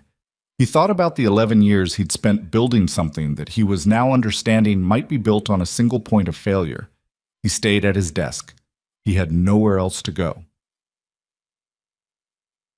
Nolan took the subway with Lily because parking near West 47th was $40, and he wasn't going to spend $40 on a conversation he wasn't sure was a good idea in the first place. Lily accepted the subway with equanimity because she accepted most things with equanimity, which was one of her more useful qualities. She wore the yellow boots again, and she had her blue toy car, and she spent the ride telling Nolan about a disagreement she'd had with a boy at preschool about whether or not dragons were real. "What did you decide?" Nolan asked. "I decided he was wrong," she said. "That's not a decision about whether dragons are real." "I know," she said. But he was still wrong about something else. He looked at his daughter. What was he wrong about? He said the biggest dragon would be smaller than a house. But if you think about it, why would a dragon that size bother? She looked up at him. A dragon should be as big as it wants. Nolan thought about this for the rest of the subway ride and found he couldn't argue with it. The Cross Automotive office building was the kind of building that announces its own importance. Glass and steel, and a lobby with ceilings high enough to establish very quickly that the space was designed to make people feel small and companies feel permanent. Lily walked in holding Nolan's hand and looked up at the ceiling with uncomplicated appreciation. "This is tall," she said. "It is." "Do they have an elevator?" "They do." "But can we go to the top?" "We're going to the 38th floor." She calculated this in terms she understood. "That's almost the top." They were met in the lobby by a young man named Ryan, who had the pressed and efficient look of someone executive adjacent, and who told them Ms. Cross was expecting them, and would they follow him, and who did not react visibly to the yellow boots or the toy car, which Nolan noted and appreciated. Eleanor's office was at the corner of the 38th floor, and had the view that corner offices on the 38th floor of buildings on West 47th tend to have the city spread out below in its incomprehensible density, the light falling differently than it did at street level, the whole thing slightly unreal in the way that height makes things unreal. Eleanor was standing when they came in. She shook Nolan's hand and then, without making a production of it, shook Lily's hand too, which Lily received with the solemnity of someone being treated appropriately. "There's a drawing table in the corner," Eleanor said to Lily, gesturing toward a small round table near the window that had paper and colored pencils on it. Nolan registered this. She'd set it up before they arrived. "Would you like to draw while your dad and I talk?" Lily inspected the colored pencils with professional seriousness. "Do you have orange?" she asked. "Second row," Eleanor said. Lily was already sitting down. Eleanor looked at Nolan, and he looked at her, And something passed between them that had the quality of two people acknowledging that they were both about to enter territory that was complicated and that there was no clean way through it. "Sit down," she said. He sat. She didn't sit immediately. She stood at the window for a moment with her back to him, looking at the city. He understood this as the behavior of someone organizing themselves and didn't interrupt it. "I had a meeting this morning," she said, still facing the window, "with my general counsel, outside litigation counsel, and a compliance auditor. I want to tell you what I learned in that meeting." "You don't have to," Nolan said. "I know I don't have to." She turned around. "I want to because I think the way this gets handled matters. And I think it should start with me telling you what happened rather than you having to find it out through a process that takes years and costs money and ends up in a room full of lawyers arguing about metadata." He was quiet. She sat down. She looked at him directly, the way she had in the private room the night before, without managing the eye contact, without using it strategically. "Just looking. Your technical report was reclassified in our internal system approximately 6 weeks before a prior art challenge was filed against your patent application. The reclassification changed the document's authorship attribution status. The patent challenge used the reclassified document as supporting evidence. Your patent was denied. Victor Hale published a paper building on your methodology 8 months later. The publication cited 2 subsequent cross-automotive patent applications, both approved." She paused. "That's the mechanical version." Nolan had gone very still. Not the stillness of shock, the stillness of someone hearing a thing they already understood but had never heard described from the outside in. "How long have you known?" he asked. "Since approximately 9 o'clock this morning. I had some indication last night. I didn't have documentation until this morning." "What are you going to do with it?" "That depends partly on what you want," she said, "which is why I'm telling you before I do anything else." He looked at her for a long time. "You could have led with lawyers," he said. "You didn't." "No." "Why not?" She thought about how to answer this honestly. "Because what happened to you was wrong, and the company I run allowed it to happen, and the first thing I think should occur is for you to hear that from me directly. Not from a legal brief, from me." The room was quiet. From the corner, the sound of Lily's pencil moving on paper. The particular sound of a child drawing with concentration, small, rhythmic, absorbed. "The NDA," Nolan said. "Is under review," Eleanor said. "Patricia, my general counsel, believes that an NDA obtained in the context of a termination that was itself part of the scheme to conceal the theft of your work has significant problems from an enforceability standpoint. She's not going to give me a definitive opinion today because that's not how she operates, but her preliminary view is that the NDA doesn't bind you in the way Victor may have intended it to." Nolan sat with that. "I need to ask you something," he said. "All right. The paper. Victor's paper. The patent applications it enabled. The work that's been built on top of it for 3 years. In this company and wherever Hiroshi Group received it." He paused. "How deep does it go?" Eleanor met his eyes. "I don't know the full answer to that yet. I think it's deeper than last night made it appear." He nodded once, slowly, the nod of a man confirming something he'd suspected. "I want the record corrected," he said. "The engineering record, the authorship, whatever form that takes. A correction in the journal, a formal internal attribution, whatever the actual mechanism is. I don't want a settlement that buries it. I want the right name in the right place." "I understand. That's the thing I care about," he said. "Not—" He stopped, recalibrated. "I'm not trying to burn anything down. I'm not interested in a spectacle. But my daughter is 5 years old, and in 20 years she might be interested in engineering, or in the history of this problem, or in patents, or in anything that leads her back to this work. And I want what's true to be what she finds." Eleanor said nothing for a moment. She looked at him, and something in her expression had changed. Not softened, because she wasn't a person who softened easily and had no interest in performing it, but deepened, the way a face deepens when it's moved by something real. "I can promise you that," she said. "I can promise you that the official record will reflect the truth. What I can't promise you yet is every specific mechanism and timeline, because some of that depends on processes that take time. But the commitment, that I'm making now. Why should I trust that? It was the right question. She knew it was the right question. He was watching her the way Lily had watched the colored pencils, assessing, not performing skepticism, genuinely evaluating. Because I'm telling you before I'm legally required to, she said. Because I'm sitting in this office having this conversation when the strategically correct move for the company was probably to have Howard Birch draft a settlement agreement and have it messengered to you by tomorrow. She paused. And because I think you're a person who can tell the difference between those two things.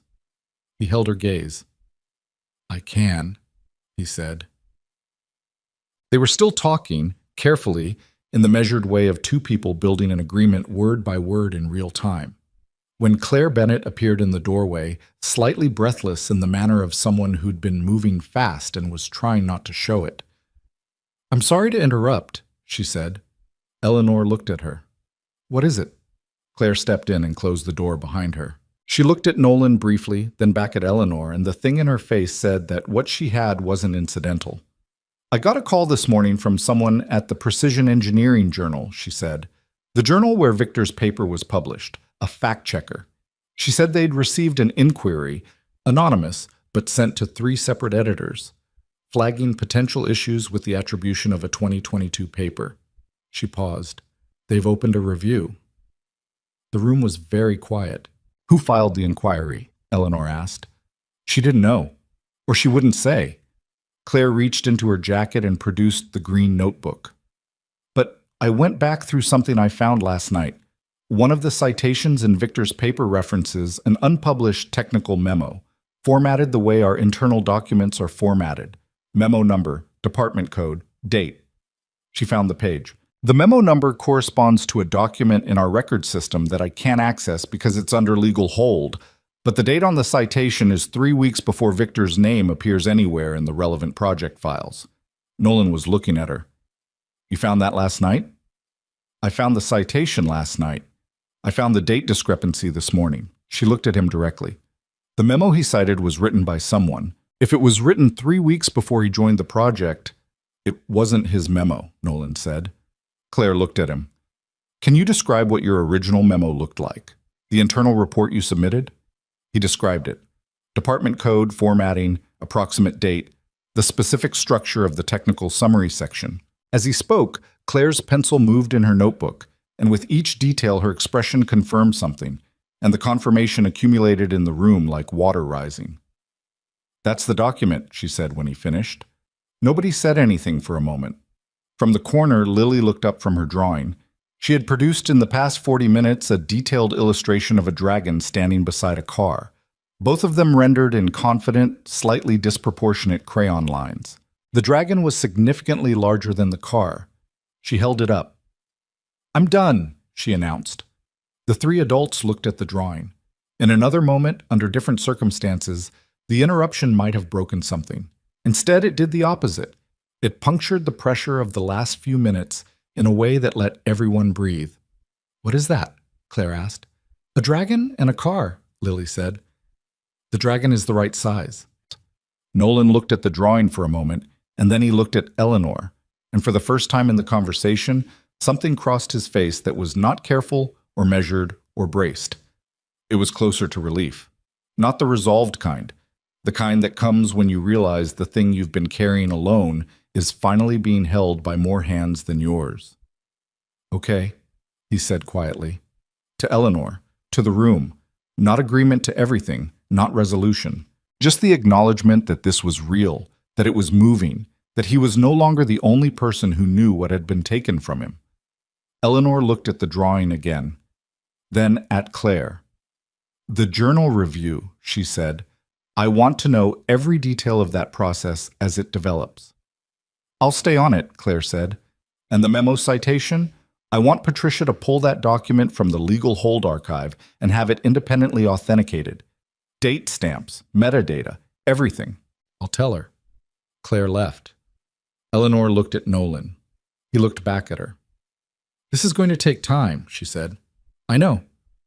And it's going to get complicated. I know that too. Are you? She stopped, started again.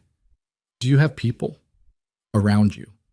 This kind of thing, even when it goes the right direction, it's not nothing. He looked at her, slightly surprised by the question. He thought about who he had.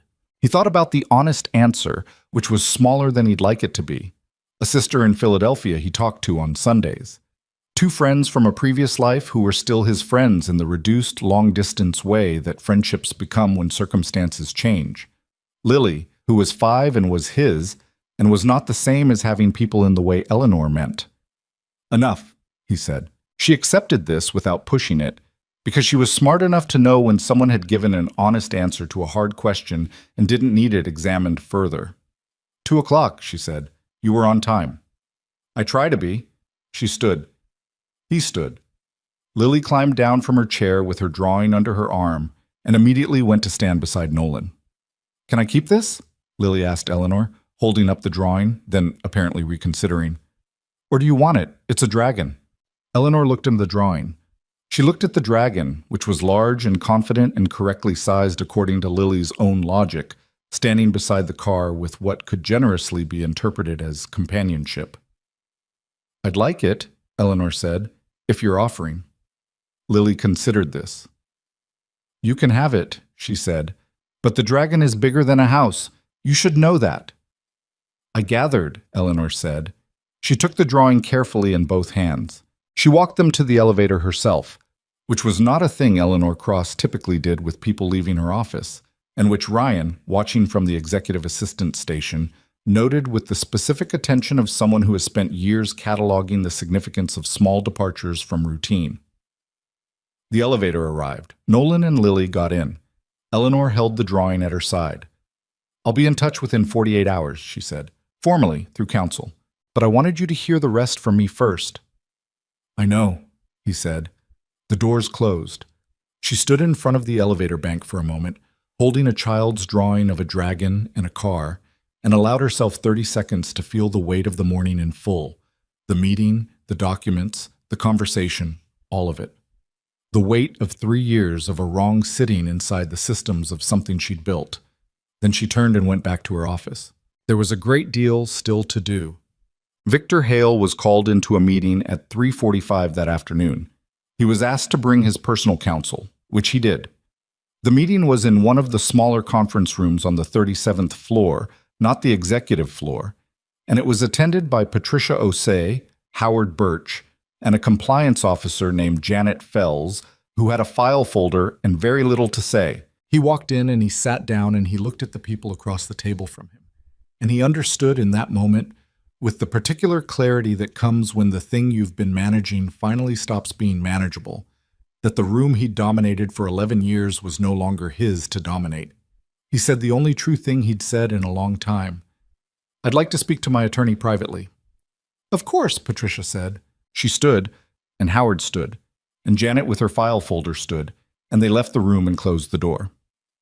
Victor sat with his attorney in the empty conference room, in the building he'd spent over a decade treating as his own particular territory, and the silence around him was the loudest thing he'd heard in years.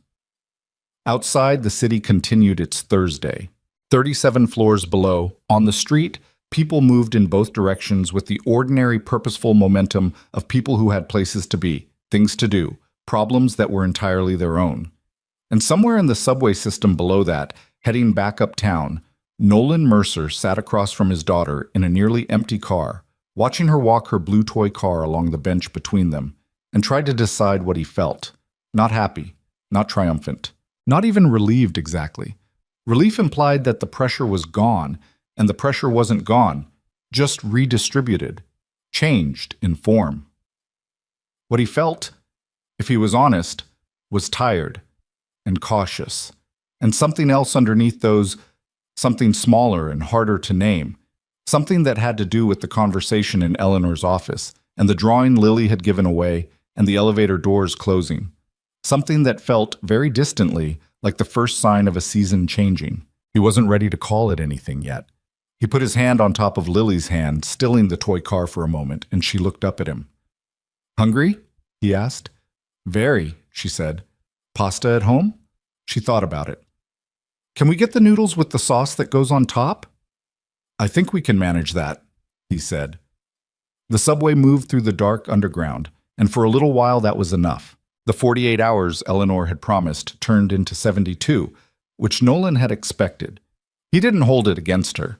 He'd been in enough professional situations to know that when lawyers get involved, time stops behaving predictably. He spent those 3 days doing what he normally did. He picked up a small diagnostic job on a fleet vehicle for a logistics company in Queens. Routine work, the kind he could do with his hands while his mind ran other tracks. He dropped Lily at preschool at 8, picked her up at 3, made dinner, read the garden book. The girl had finally made it past chapter 4 and into the section with the difficult character, who turned out to be more complicated than she'd feared and more sympathetic than she'd wanted, and Lily had opinions about this that she expressed at length. On the third morning, Patricia Osei called. "I want to walk you through where we are," she said, "and I want to do it before we send you anything in writing, because I think the written version will be easier to absorb if you've heard the verbal version first." "All right," Nolan said. He was standing in the kitchen with coffee, Lily already at preschool, the apartment quiet around him. The records authentication came back from the independent examiner yesterday afternoon. Your internal technical memo, the one Victor's published paper cited without attribution, has a creation timestamp of 8 months before the paper's submission date and 11 months before Victor's name appears in any project documentation connected to that work. The metadata is intact. The document predates his involvement with the project entirely. Nolan said nothing. He'd known this. He'd known it for 3 years. Hearing it stated by someone else, in this clinical and precise way, was still different from knowing it. The Precision Engineering Journal's review board has requested a copy of the authenticated document as part of their attribution inquiry, Patricia continued. They've also requested Victor's original submission materials, which we're cooperating with fully. Their process typically runs 6 to 8 weeks. But given the nature of the evidence, their editorial director indicated informally that the timeline may be compressed. Meaning? Meaning she's seen the memo. She didn't say that, but I could hear it. What about the patent? A brief pause. The IP attorney I consulted believes that the prior art challenge, if filed using a document that had been deliberately reclassified to misrepresent its authorship status, constitutes bad faith filing. That's a basis for challenging the denial. The process is not quick. We're talking months, not weeks. But the foundation for it is solid. And Cross Automotive's position in that process? Cross Automotive will not contest a re-examination, Patricia said. That's Eleanor's decision, and she's made it clearly. The company will cooperate with the Patent Office and will not oppose restoration of your application's standing. Nolan set his coffee down on the counter.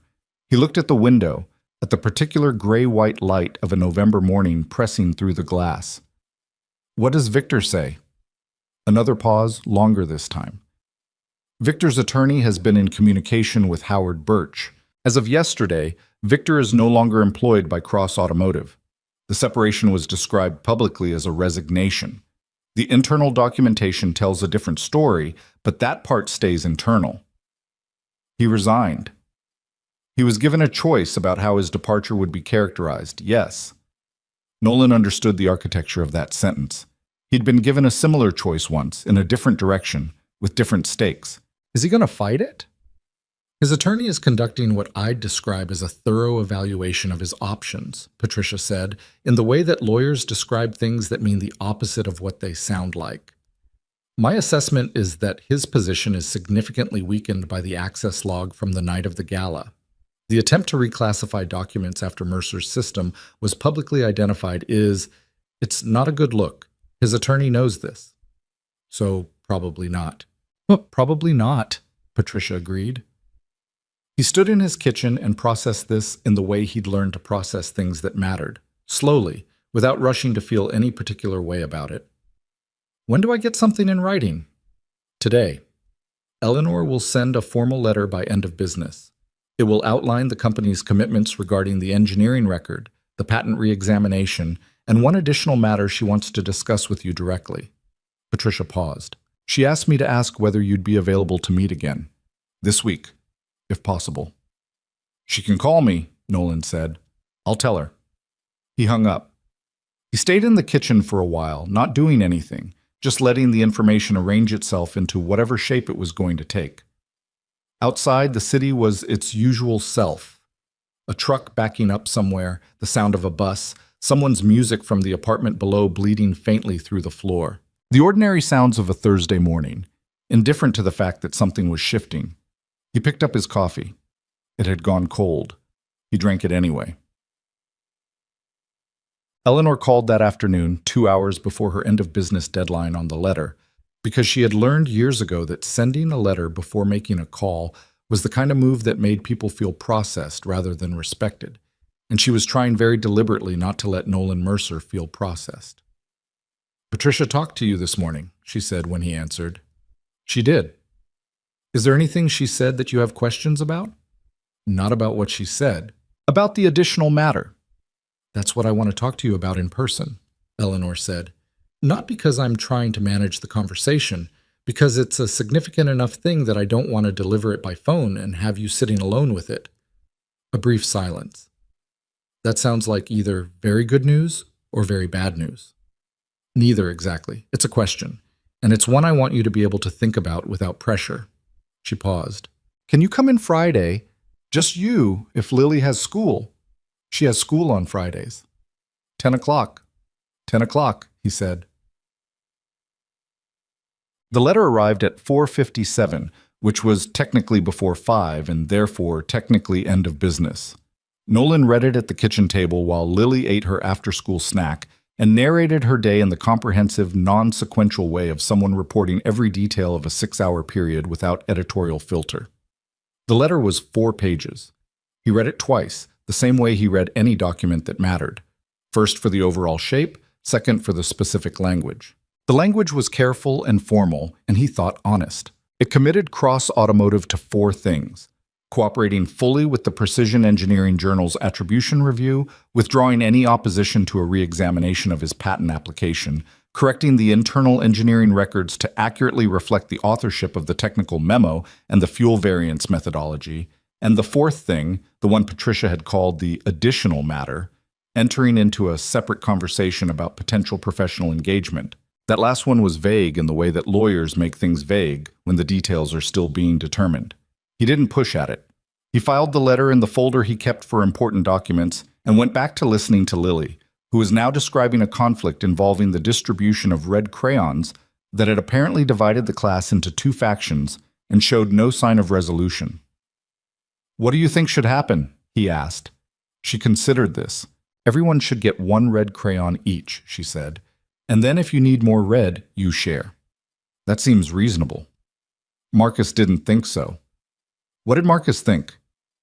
He thought the person who grabbed the most crayons first should get to keep them. Nolan looked at his daughter. "What did you tell him?"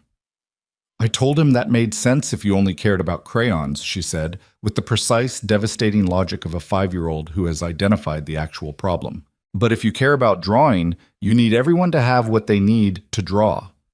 He was quiet for a moment. "That's a pretty good argument." "I know," she said, and finished her apple slices. Friday morning was cold in the specific way that mid-November in New York is cold. Not the clean, crystalline cold of deep winter, but the damp, uncertain cold of a city deciding whether to commit. Nolan took the subway again, arrived 4 minutes early, and was shown to Eleanor's office by Ryan, who had by now seen him twice and treated him with the easy familiarity of someone who has been told, implicitly or explicitly, that this person matters. Eleanor was at her desk this time, not the window.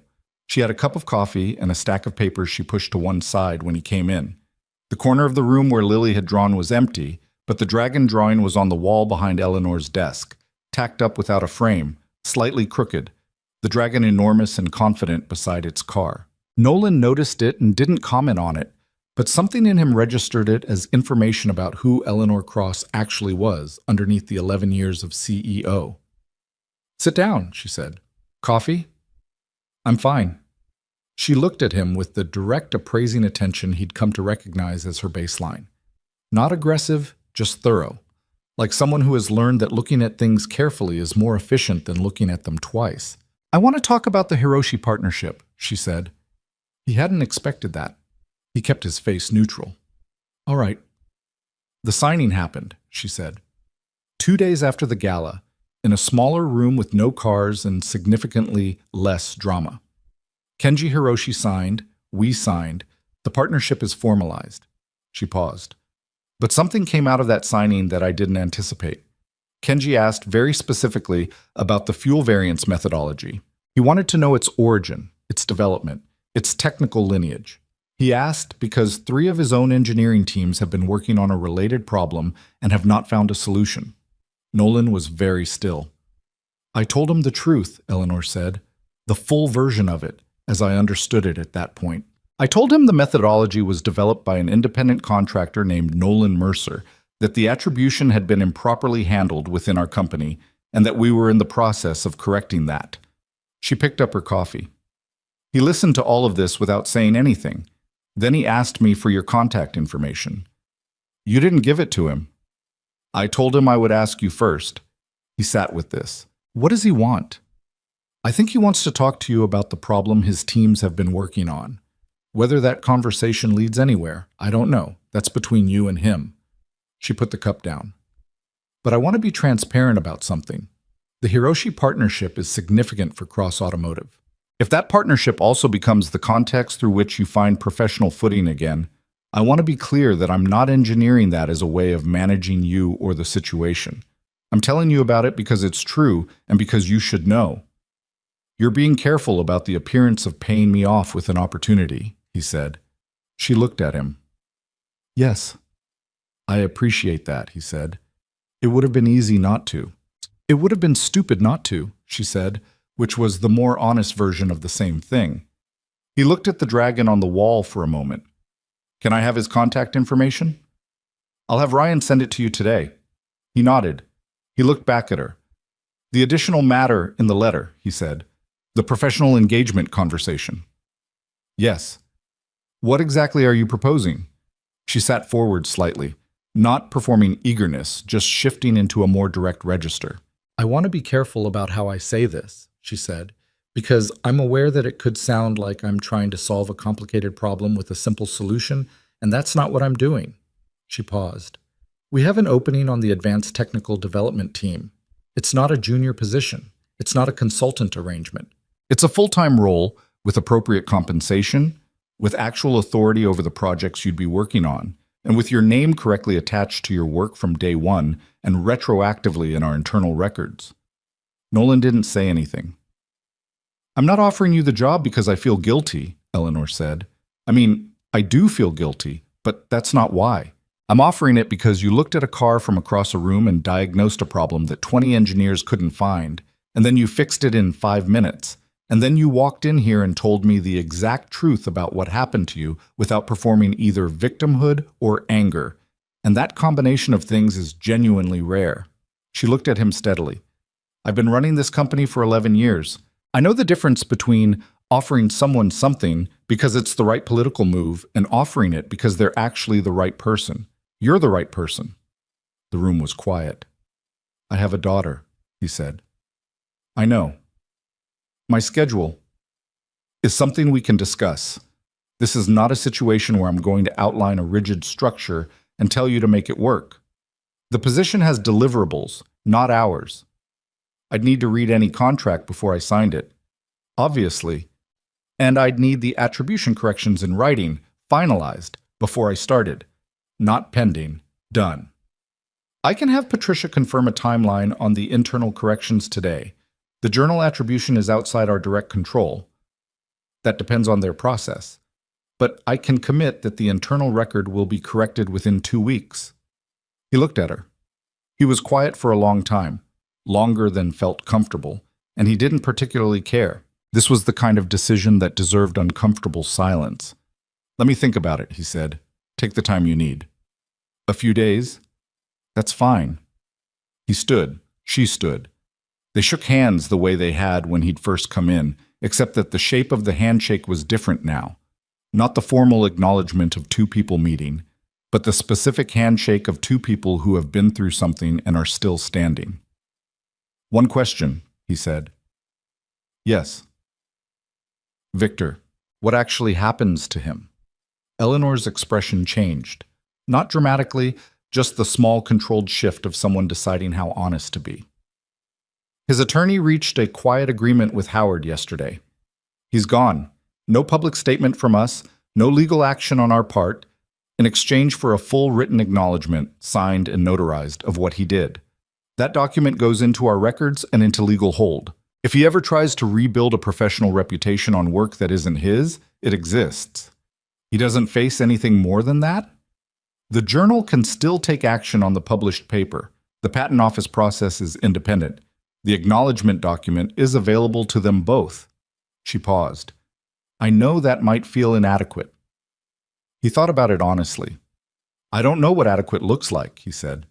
I'm not sure I'm the right person to define it. That's a more honest answer than most people would give.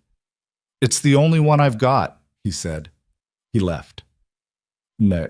He called his sister in Philadelphia that evening. Her name was Dana, and she was 3 years older than him and had been one of the two people who'd watched the whole thing happen 3 years ago and had the particular helplessness of someone who loves a person going through something they cannot fix for them. Tell me, she said when he called, skipping hello in the way siblings do when they know a call means something. He told her, all of it, in the condensed, factual way he'd learned to tell things. The gala, Eleanor, the letter, the meeting, the offer. Dana listened without interrupting, which was not natural to her and represented effort. When he was done, she was quiet for a moment. Then, are you going to take it? I don't know yet. What's holding you back? He thought about how to answer this accurately.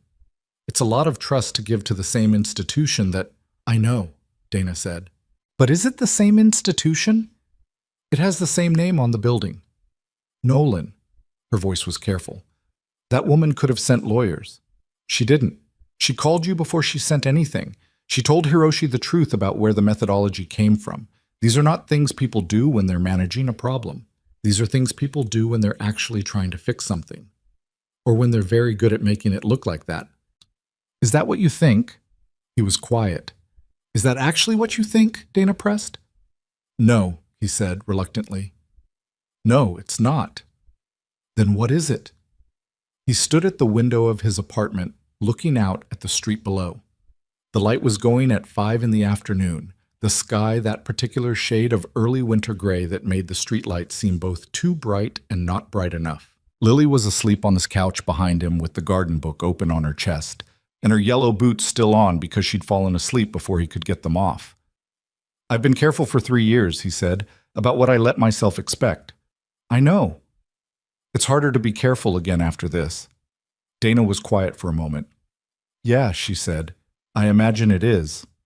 They stayed on the line without saying anything for a little while, which was its own kind of conversation. The comfortable silence of two people who've known each other long enough not to need words for every moment. Take the job, she said finally. You don't know enough about it. I know enough about you, she said. Take the job. He didn't answer, but he didn't argue either. The Precision Engineering Journal's editorial review process was, as Patricia had indicated, typically a 6 to 8 week affair.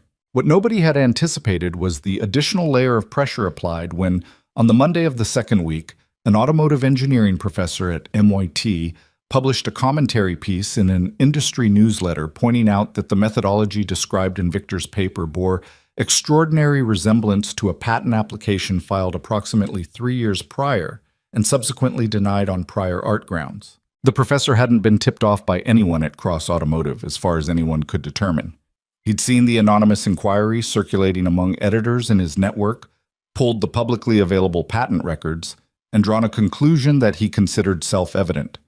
The commentary was shared 400 times in 48 hours.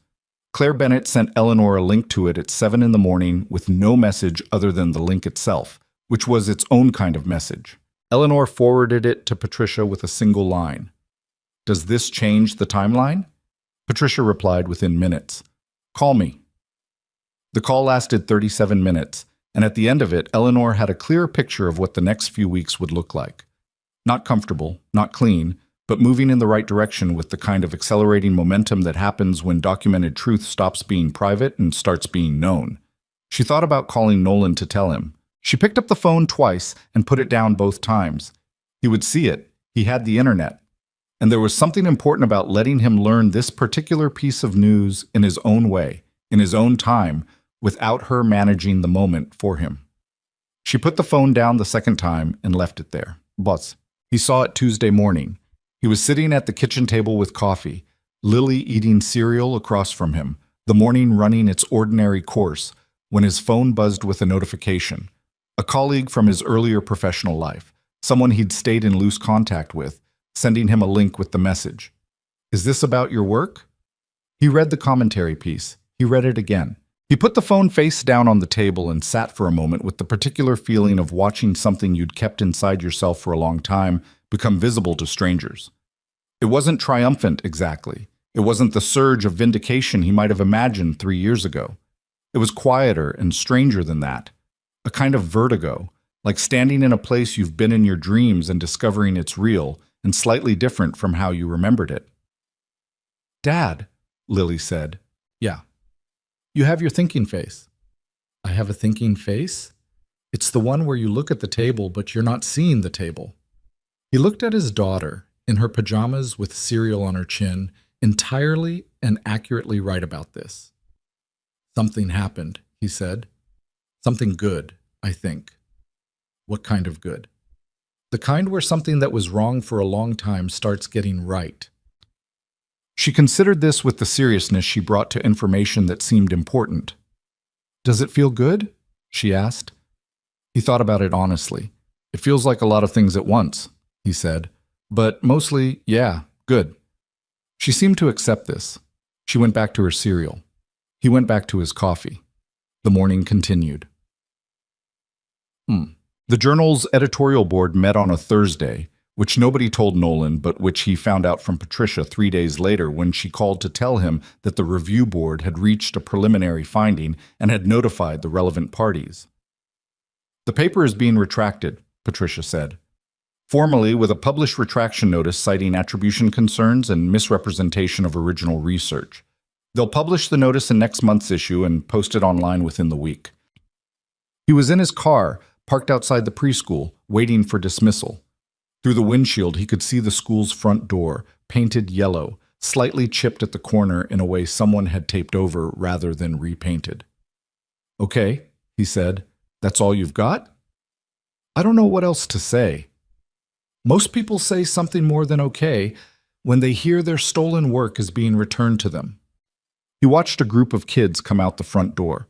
Not Lily's class, an older group, 3rd or 4th grade maybe, running immediately toward the corner of the yard with the energy of people who'd been sitting still longer than was reasonable. "I'm sitting outside Lily's school," he said. "She's going to come out in about 4 minutes, and she's going to tell me everything that happened today in the order it occurs to her, rather than the order it happened. And I'm going to hear all of it." Then he paused. "I'll probably feel the other things tonight, when it's quiet." Patricia was quiet for a moment. "The patent re-examination request has been formally filed," she said, shifting back to the factual register. "Cross Automotive submitted a letter of support to the patent office this morning, withdrawing the prior art claim and documenting the circumstances of the original challenge. Howard says the examiner's office has already confirmed receipt." How long does re-examination take?" "It varies. Minimum 3 months, could be longer. But with the journal retraction, the documented evidence, and the company's active cooperation, Howard thinks the outcome is not in serious doubt." He said that? He said, and I'm quoting, "The paper trail is about as clean as I've seen in 15 years of IP work." For Howard, that's effusive. The school door opened again, and this time it was the younger classes, a tide of small people spilling out into the yard with backpacks bigger than seemed structurally reasonable. He saw Lily's yellow boots before he saw the rest of her. "I have to go," he said. "One more thing," Patricia said quickly. "Eleanor wanted me to ask whether you'd made a decision about the position." He watched Lily scan the pickup line, spot his car, and immediately changed direction with the decisive momentum of a small person who knows where she's going. "Tell her I'll call her tomorrow," he said. "I'll tell her." He got out of the car. Lily reached him at the gate, already talking. Something about a painting project in a color that hadn't mixed the way she'd expected, and a decision she'd made to use the mistake on purpose, which had turned out better than the plan. He crouched down to her level. He zipped up her jacket because it was cold and she always forgot. "How was your day?" he asked, even though she was already in the middle of telling him. "Good," she said, momentarily interrupting herself. "The paint thing was the best part. I made it purple by accident, and then I made the whole thing purple, Because accidents can be the right answer sometimes. Sometimes, he agreed. Is that true for big people too? He thought about a fuel variant solution arrived at through 8 months of iteration, none of which had felt particularly accidental at the time, but all of which had depended on being willing to follow a problem through every wrong answer until the right one appeared. Yeah, he said. Sometimes. She took his hand. They walked to the car. But some sunset. He called Eleanor the next morning as he'd said he would. She answered on the second ring. Nolan? I've thought about it, he said. The position. I know. Patricia told me you'd call today. I have conditions. I expected you would. The attribution corrections have to be finalized and in writing before I sign anything. Not in progress. Done. Patricia confirmed to me this morning that the internal record corrections will be completed by end of next week. I'll have her send you written confirmation today. The role needs to have real authority, not nominal, actual. I'm not interested in a position where I do the work and someone else has the power to claim it. The reporting structure would be directly to me, Eleanor said, not through a layer of engineering directors, directly. He'd half expected her to say that and half not. He absorbed it. I need flexibility in my schedule. Lily is 5. She needs to be dropped off and picked up, and when she's sick, she has to come first. Already accounted for, Eleanor said. I have a daughter. She's 17 now, but I remember 5. This caught him slightly off guard. He hadn't known that about her. He filed it. I'd want a 90-day review, he said. Not of my performance, of the arrangement, whether the structure is actually working the way we've described it. That's reasonable. I'd want the same thing. He was quiet for a moment. He looked at the window, at the gray November light, at the city doing what it always did outside his window, indifferent and continuous. One more thing, he said.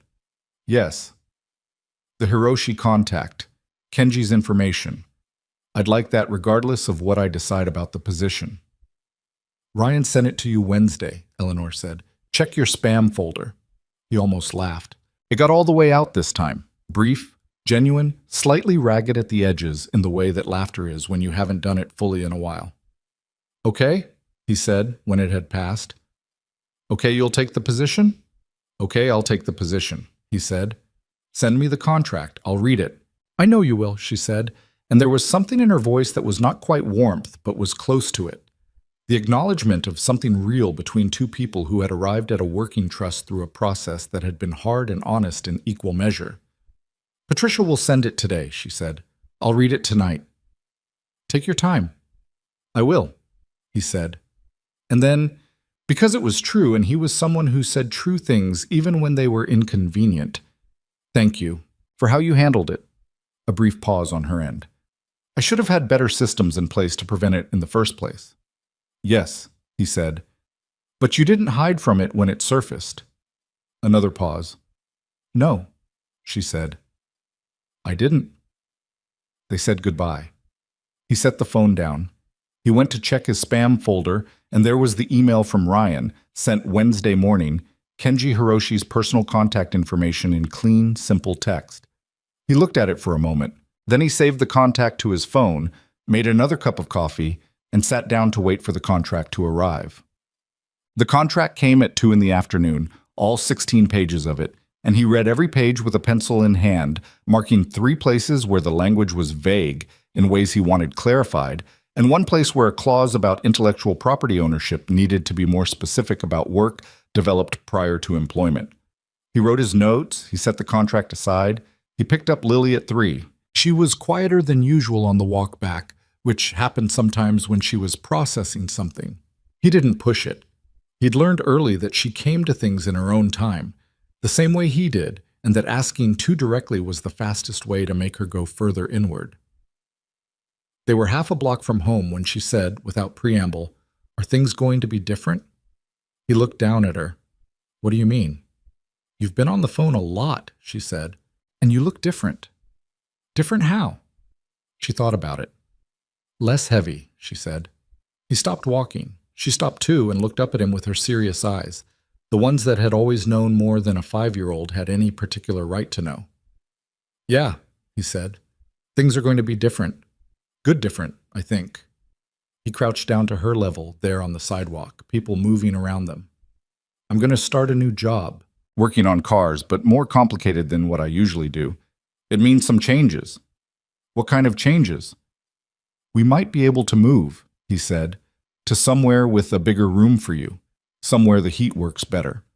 She considered the radiator, which she'd had complicated feelings about for approximately 2 years. How much bigger? Enough for a bookshelf. This landed with visible significance. Lily currently kept her books in 3 stacked milk crates beside her bed, an arrangement that had reached its structural limit some months ago. And my books can be organized properly? She asked. However you want. She was quiet for another moment. Then she took his hand and they started walking again. Dad, she said after another half block. Yeah. Is this because of the blue car? He thought about the Chiron on its platform, midnight blue under the chandeliers. He thought about 8 months of work. He thought about a badge snapped in half on an engineering room floor and a cardboard box, and 3 years of careful, grinding rebuilding. Kind of, he said. In a way. I knew that car was important, she said, with the satisfaction of someone whose instincts have been confirmed. He squeezed her hand. You did, he said. You were right. She walked beside him the rest of the way home, holding her blue toy car against her chest with her free hand, and he walked beside her, and for the first time in a long time, the weight of the future felt less like something to brace against, and more like something that might actually hold them both. The contract came back to Patricia with Nolan's 3 clarifications and his note about the intellectual property clause, and Patricia read his annotations with the expression of someone who had been doing this work for a long time and occasionally encountered people who actually understood what they were signing. She called Eleanor and read the notes aloud. He's right about the IP language, Eleanor said immediately. I know he's right. I'm telling you so you know he read it. I assumed he would. Most people don't, Patricia said, even smart ones. They see the offer and they stop reading carefully. She paused. He also caught something in the reporting clause that I'm slightly embarrassed I left ambiguous. Fix it, Eleanor said. Already done. The revised contract went back to Nolan on a Monday. He read it again, same process, pencil in hand, every page. He found the corrections he'd requested. He found the IP clause tightened in the specific way he'd asked for. He found also that the reporting structure had been made explicit in language that left no interpretive room. His work was his work, attributed to him, protected as such, with a clause that required written authorization from both parties before any modification to project credit. He signed it on Tuesday morning at the kitchen table while Lily ate breakfast and talked about a book she'd started on her own. Not the garden book, a new one, about a boy who builds a boat in his backyard and sails it down a river that nobody else believes is there. Is the river real or is it pretend? Nolan asked. Both, Lily said. That's the whole point. He signed the last page. He put the pen down. He looked at the signature for a moment, his name in his own handwriting at the bottom of a document that said, in 16 pages of careful legal language, that what he made belonged to him. He put it in an envelope and sealed it. He took Lily to school.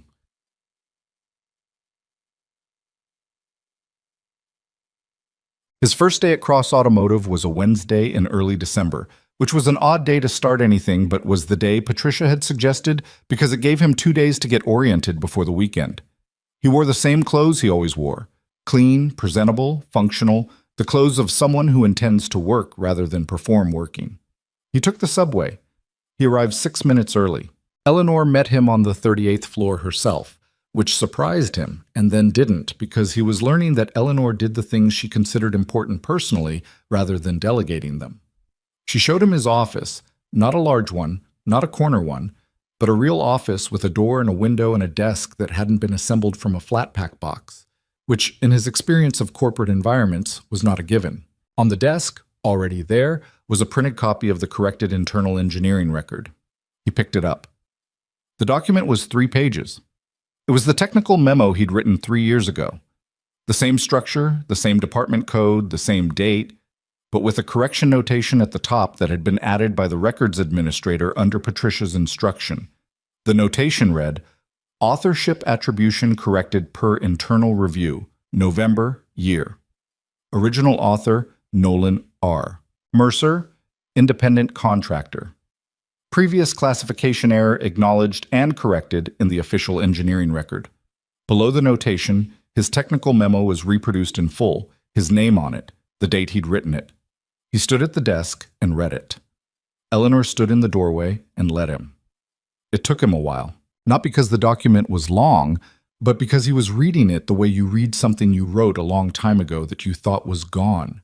Slowly, with the specific emotion of recognizing your own thinking preserved in a form that shouldn't still exist and does. "Thank you," he said when he'd finished. "The journal retraction notice posts online today," Eleanor said. "Patricia got the confirmation this morning." He nodded. He set the document down on the desk. He looked at the window, at the city outside, December gray and continuous. "How does it feel?" Eleanor asked. She asked it directly, without the softening hedge that people usually put around that question. He thought about it honestly, the way he always tried to think about things. "Incomplete," he said. "Not wrong, just not finished." He looked at her. "The patent re-examination is still in process. The full record won't be what it should be until that's done, so it feels like a sentence with most of the words right, but still missing the last one." "That's fair," she said. "It is incomplete. I don't want to tell you it isn't." "I know." He paused. "But the memo is here. My name is here." He put his hand briefly on the document, just resting it there, and then picked it up and put it in the top drawer of the desk. "That matters." She nodded. "Dennis will come by at 10 to walk you through the current project files. I want you to spend the first week just reading, not producing anything, not attending meetings, just understanding what we're working on and what the problems actually are before you start forming opinions about solutions. That's how I like to work anyway." "I know," she said. "That's partly why I wanted you here." She left him to it. He sat at his desk.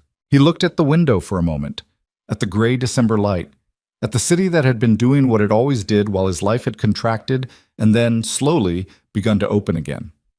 He thought about what he'd told Lily, the kind where something that was wrong for a long time starts getting right. He thought about her response. "Does it feel good?" And his honest answer, "A lot of things at once." That was still true. More things than he could name, moving in directions he couldn't fully predict, and underneath all of it, something he was cautious about calling hope, because hope had a cost, and he'd learned to be careful about what he spent. But it was there.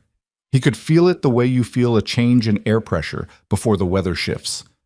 Not the thing itself, but the signal that the thing is coming. He opened the top drawer, looked at the memo once more, and closed it. Then he opened the first project file Dennis had left on his desk, and he started to read. Whoa, Claire Bennett's formal memo, the one she'd sent to Eleanor's private email at 11:58 the night of the gala, became, in the weeks that followed, a document of some significance. Not publicly, not in a way that made headlines, but within the machinery of what Patricia called the resolution process. It was the document that had established the timeline most clearly, the one that showed not just what had happened, but when, in the specific sequence that made the full picture legible. Claire didn't know this for certain, Patricia hadn't told her, but she could infer it from the fact that Eleanor had called her directly, 3 weeks into December, and asked her to come to a meeting that turned out to include Howard Birch, Patricia, and the compliance officer Janet Fells with her perpetual file folder. The meeting was not about Claire. It was about the record of events that the company needed to formalize for legal and compliance purposes. And Claire's memo was part of that record, and they wanted her to walk them through her observations from the night of the gala in detail. She did. She was precise and sequential and did not embellish and did not minimize, the same way she'd been precise and sequential in the memo itself. At the end, Howard asked her one question. "When you overheard the two engineers say Mercer's system, did you understand at that time what it meant?" "No," she said. "I wrote it down because I didn't understand it." "And you wrote down things you didn't understand." "I write down anything that doesn't fit the pattern of everything else I'm seeing," she said, "whether I understand it or not." Howard looked at her for a moment with the evaluating expression of someone who has spent decades assessing witnesses. "That's an unusual habit for a junior analyst," he said. "It's an unusual habit for anyone," she agreed, "but I found it useful." After the meeting, Eleanor walked her to the elevator herself, which Claire had now seen her do twice and understood was a signal of something. "The Q3 market analysis your team submitted last month," Eleanor said in the elevator corridor, with the directness that Claire had come to understand was simply how she talked. "Your supervisor's name is on it." "That's standard for team submissions," Claire said. "Your name should also be on it," Eleanor said. "Going forward, individual contributors are credited on analytical reports. I'm formalizing that as policy." She paused. "It should have been policy before." Claire looked at her. "Is that because of—" "It's because it's correct," Eleanor said. "Which it was before any of this, and we didn't do it, which I'm fixing." She met Claire's eyes. "But yes, also because of this." The elevator arrived. Claire got in. "Thank you," she said. "Don't thank me for doing something I should have been doing," Eleanor said. It came out slightly sharper than she'd intended, and she softened it. "But you're welcome." The doors closed. Claire rode down 38 floors, and somewhere around the 20th she allowed herself to feel, briefly and without ceremony, the specific satisfaction of a person who wrote something down at 11:58 at night because it seemed important and was right.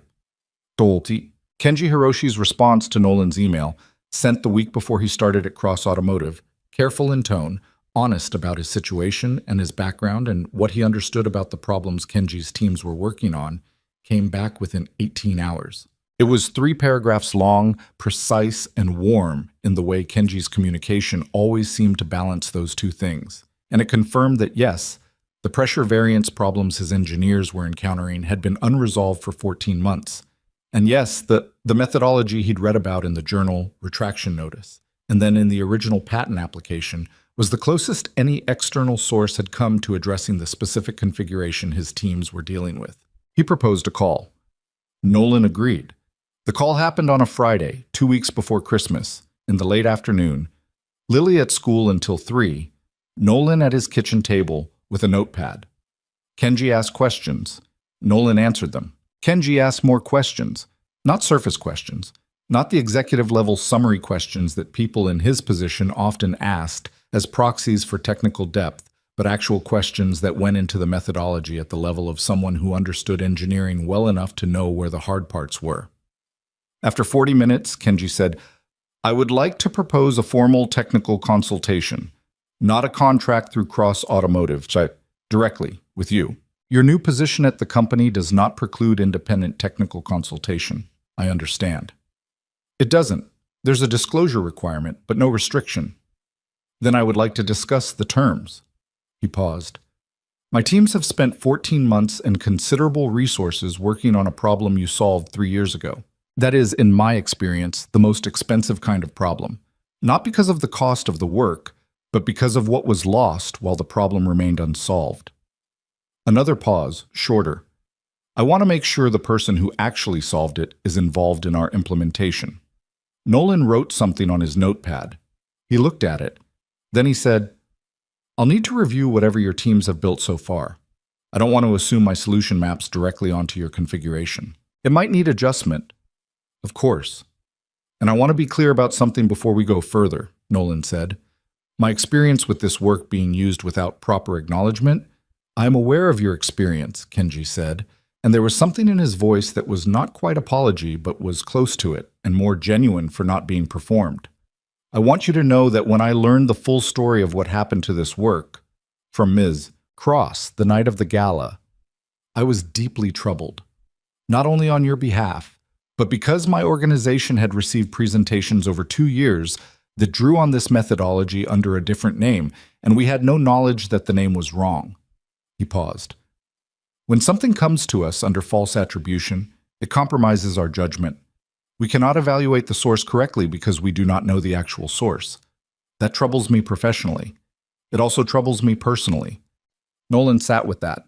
He hadn't thought about it from that angle. The Hiroshi Group receiving stolen work without knowing it, making decisions based on information whose origins were falsified. The harm going in that direction too, invisible in its own way. "I appreciate you saying that," Nolan said. "It is simply true," Kenji said.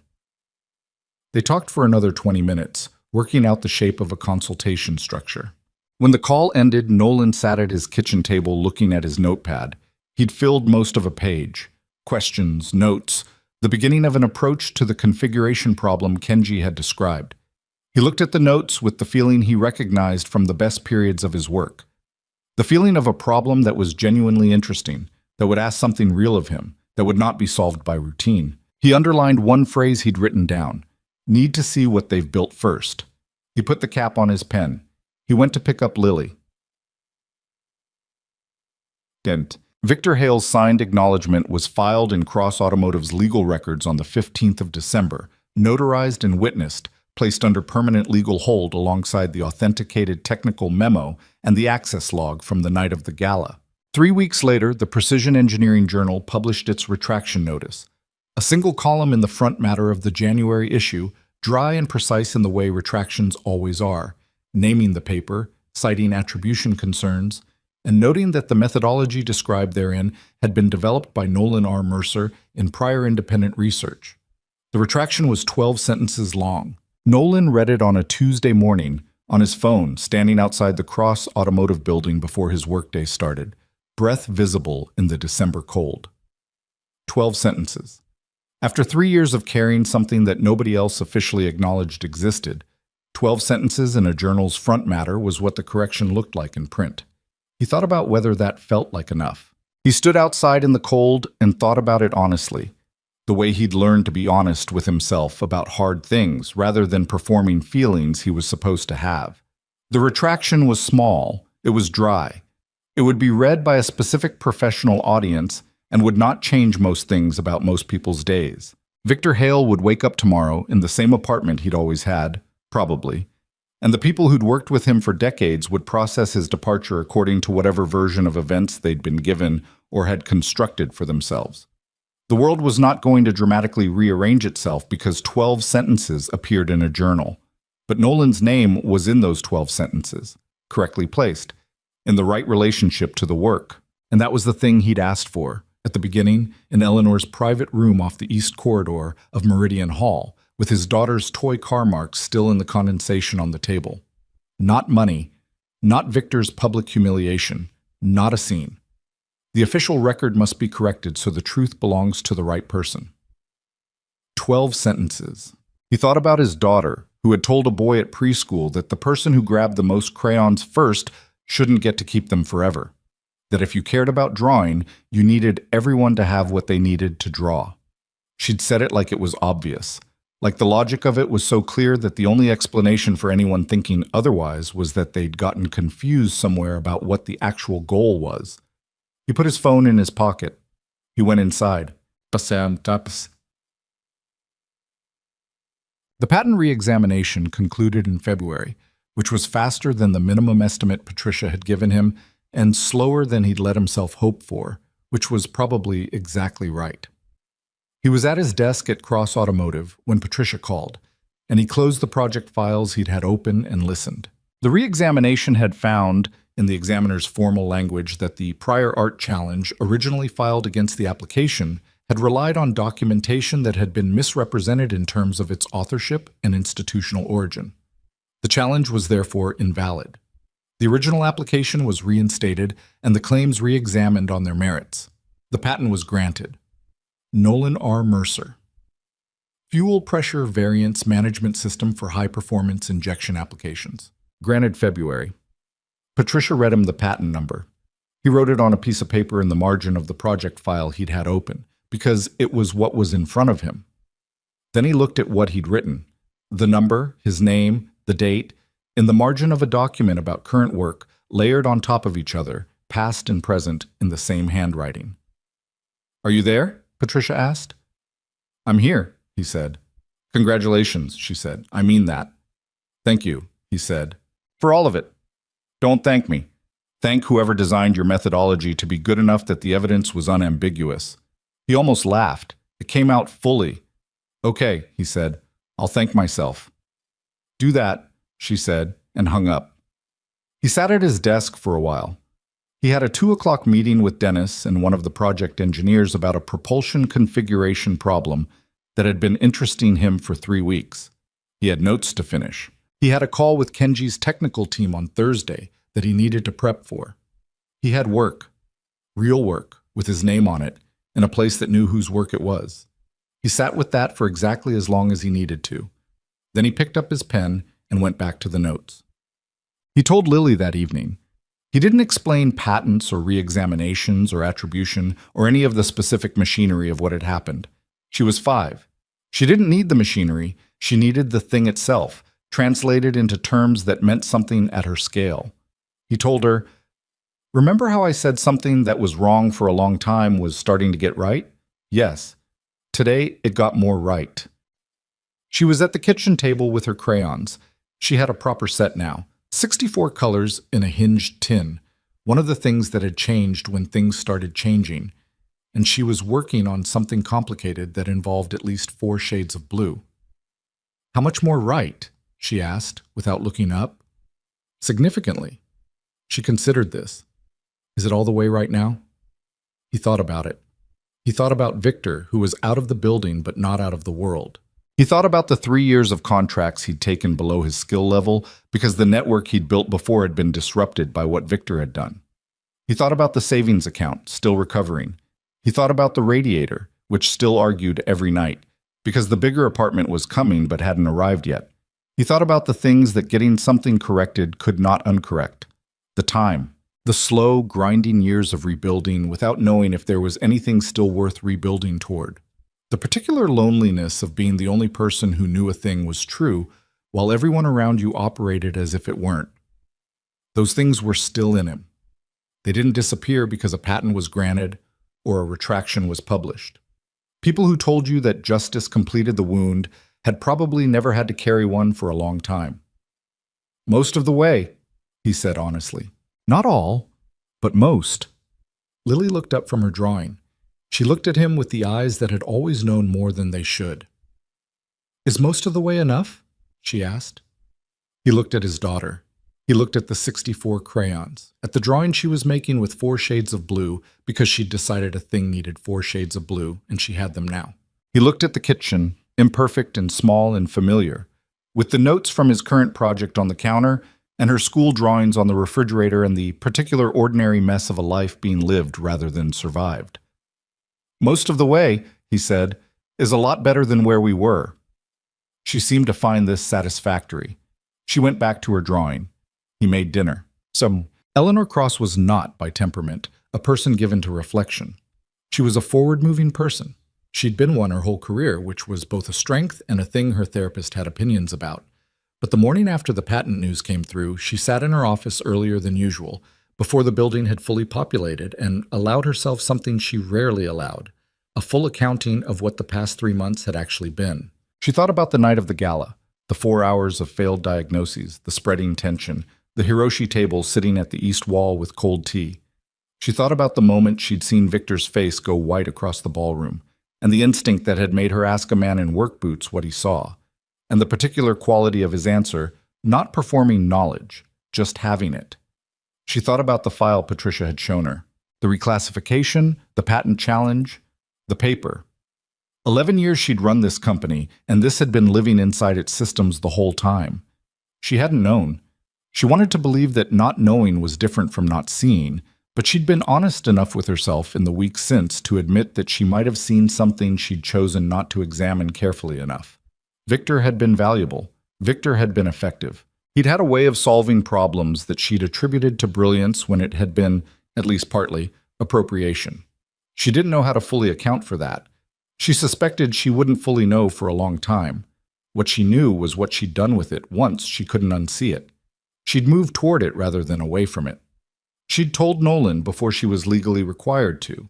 She'd had the records corrected. She'd built a reporting structure around him that made it harder for what happened to him to happen to anyone else. The individual attribution policy, the IP language in contracts, the dual authorization requirement on contractor document reclassification that Patricia had formalized across the whole system. She'd hung a child's dragon drawing on her wall, slightly crooked, which was an odd thing for the CEO of a 30-year-old automotive company to do, and which she had not bothered to justify to anyone who noticed it because she didn't need to. She knew what it was. A reminder of a night when something real had happened in a room full of carefully arranged surfaces, and a 5-year-old with yellow boots had drawn the most honest thing in the building. Her phone buzzed. The 8 o'clock calendar reminder. She had a full day. She stood. She straightened her jacket. She looked at the dragon one more time, enormous and confident beside its car, both of them rendered in crayon by someone who had not yet learned to make things smaller than they needed to be. She went to work. Oh, there's something that doesn't get said often enough about the people who get buried, not by disaster or dramatic failure, but by quiet institutional theft, by the slow accumulated weight of someone else taking up the space that was yours, and doing it so thoroughly that after a while even you start to wonder if the space was ever really yours to begin with. Nolan Mercer was not a dramatic person. He hadn't, at the lowest points, stood at the edge of anything significant, or made speeches to empty rooms, or nursed his anger into something righteous and consuming. He'd done something harder and less cinematic than that. He'd kept going, not because he was certain it would lead somewhere, but because his daughter needed lunch made and homework helped with and someone to read to her at night, and those requirements did not pause for 3 years while he processed the loss of everything he'd built. That kind of endurance doesn't look like strength from the outside.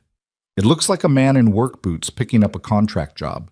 It looks like a smaller apartment.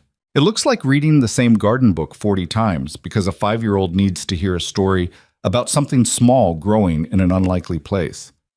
But it was strength, the particular unadorned, nobody-watching kind.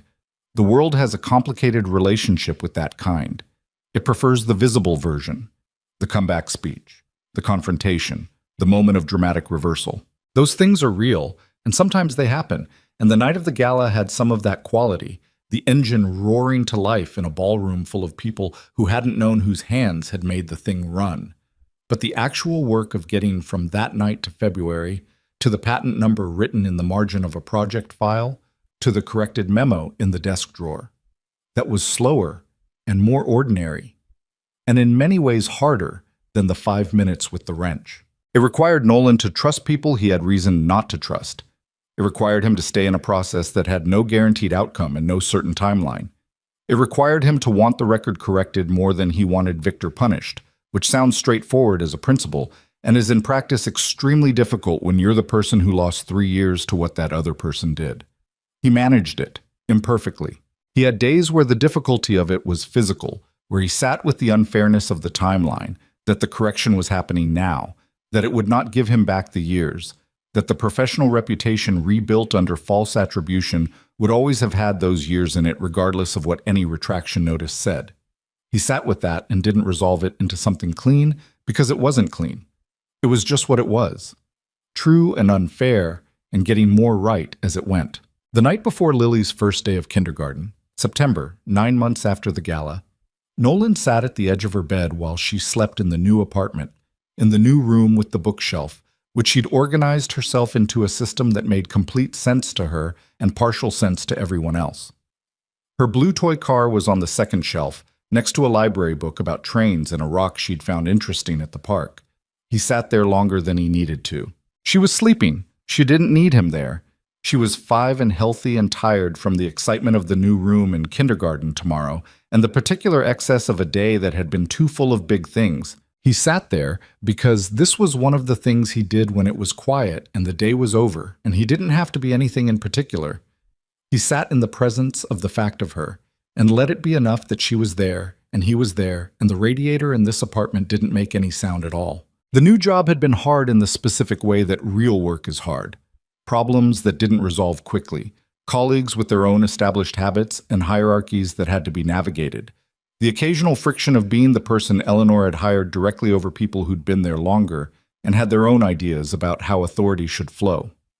Nothing dramatic, nothing that couldn't be worked through, but real, ongoing, and not finished. The Hiroshi consultation had led to a formal project engagement, which Nolan was 3 months into and which had the quality of the best work he'd done, the kind that surprised him with what it asked, that made him think in directions he hadn't thought before, that would eventually produce something he'd be glad existed in the world. None of it was finished. That was the thing he'd come to understand about getting to the other side of something like what had happened to him. There wasn't a clean other side. There was just the continuing with more of the right things in place and more of your own name where it belonged. He looked at the bookshelf in the low light. He looked at the blue toy car on the second shelf, next to the library book and the interesting rock. He thought about 8 months of work on a fuel variance problem, and a 5-year-old who had touched her toy to the bumper of the car that had been built from it, and a woman in a tailored suit asking what he saw from across a ballroom, and 12 sentences in a journal, and a patent number written in the margin of a project file in his own handwriting. He thought about what his sister Dana had said on the phone. "Take the job. I know enough about you." He thought she'd been right, which was usually the situation with Dana. He stood up. He pulled Lily's blanket up slightly, not enough to wake her, just enough. She didn't move. She slept with the complete, uncomplicated depth of someone who had gone to bed without anything unresolved. He turned off her light. He went to the kitchen and made tea. He didn't particularly want and stood at the window looking at the street below, which was quiet in the specific way of residential streets at 10 in the evening. A dog being walked, someone's windows lit on the floor above the restaurant across the way, a cab moving slowly toward the corner. He thought about truth, not in the abstract. He was not a particularly abstract thinker, which was part of why the methodology had worked, why he'd been able to see the problem from across a room, because he thought about things concretely and followed the concrete logic wherever it went rather than stopping at the place where the logic became inconvenient. Truth, concretely, it had been there the whole time. In the metadata of the document, in the timestamp, in the journal citation date that didn't match, in the pattern on the diagnostic tablet that Claire had seen and written down, in the way Victor's face had gone white across the ballroom. It had been there. It had required people willing to look for it, and people willing to act on it when they found it, and a woman with a green notebook who wrote down things she didn't understand because she'd learned that the things you don't understand are the ones most worth recording. It had required a child to touch a toy car to a bumper and say it's the same color, while 400 people stood in a room that was about to change. Truth doesn't always surface on its own. That was what he understood now, standing at the kitchen window with his tea, in a way he hadn't understood it before, or had known theoretically, but not felt in the specific bodily way of someone who'd spent 3 years on the other side of it. It surfaces when the people around it make decisions about what they're willing to do. Eleanor deciding to ask rather than dismiss. Claire deciding to write it down. Patricia deciding to pull the documents before anyone could move them. Kenji deciding to say out loud that receiving falsely attributed work had compromised his judgment. Small decisions. Decisions that could have gone another way. That probably went another way in other rooms for other people. And those people were still out there carrying the version of this story that didn't end with a corrected record and a patent number and a job with their name on their work. He thought about those people. He thought about the version of himself that might have existed if the gala had never happened. If he'd never looked through that corridor window and seen something in the chyron that nobody else had noticed. He'd be picking up the paperwork and going home, and the wrong would still be wrong, and the record would still say what it said. He was aware that he was not owed the ending he'd gotten. He was aware that there were people with as much right to a correction who would never get one. That awareness didn't diminish what had happened. It just sat alongside it, honest and unresolved, the way real things tend to sit. He finished his tea. He washed the cup. He went to bed. In the morning, he made Lily's lunch, the sandwich with the crust cut off, which he'd told her at least 50 times was the same sandwich with or without crusts, but which she insisted was demonstrably different, and he'd long since stopped arguing. And he packed her backpack and made sure she had the folder her teacher had sent home about kindergarten orientation, and he tied her shoes because she was working on doing it herself, but hadn't fully got it yet. She stood at the door with her backpack, which had a patch of a blue car on it that she'd chosen herself at the store with the specificity of someone who knows what she wants. She looked ready in the way that 5-year-olds look ready for things. Slightly too solemn, working hard at the appropriate gravity of the moment. "Nervous?" he asked. "A little," she said, which was more honesty than most people managed about their own nerves. "Me too," he said. She looked at him.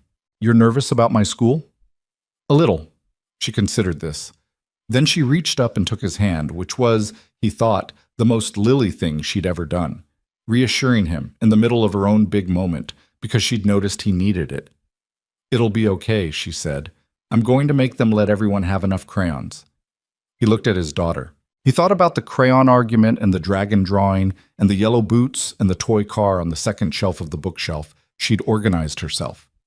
He thought about how much of who she was had been formed in the 3 years when he'd been rebuilding alone, and how much of what she'd become. The logic, the fairness, the refusal to accept the premise that whoever grabbed first got to keep, had come from watching him navigate that rebuilding without bitterness and without performance. He thought, she learned something from those years too. Not the same thing he learned, something different, something maybe better. Okay, he said. Let's go. They went out the door together into a December morning that was cold and clear in the way that December mornings occasionally are. The sky an actual blue, the light sharp and honest on the edges of buildings. The city doing what it always did. Enormous and indifferent and somehow at this particular moment exactly the right size. She held his hand. He held hers. The blue toy car was in her jacket pocket, as it always was. She would probably have it for years yet. Eventually, it would get lost, or retired to a shelf, or passed to someone else, and she wouldn't remember when exactly that happened, the way you don't remember most of the ordinary transitions of childhood. But for now it was in her pocket, and they walked down the street together, and the morning was what it was, and the record was what it should be, and the future was the particular shape of an open hand rather than a closed one. Some people can be buried for years, buried under wrong attributions and reclassified documents and the institutional weight of someone else's insistence that what happened happened differently than it did. But a person who keeps working, carefully, honestly, without requiring an audience, is not erased.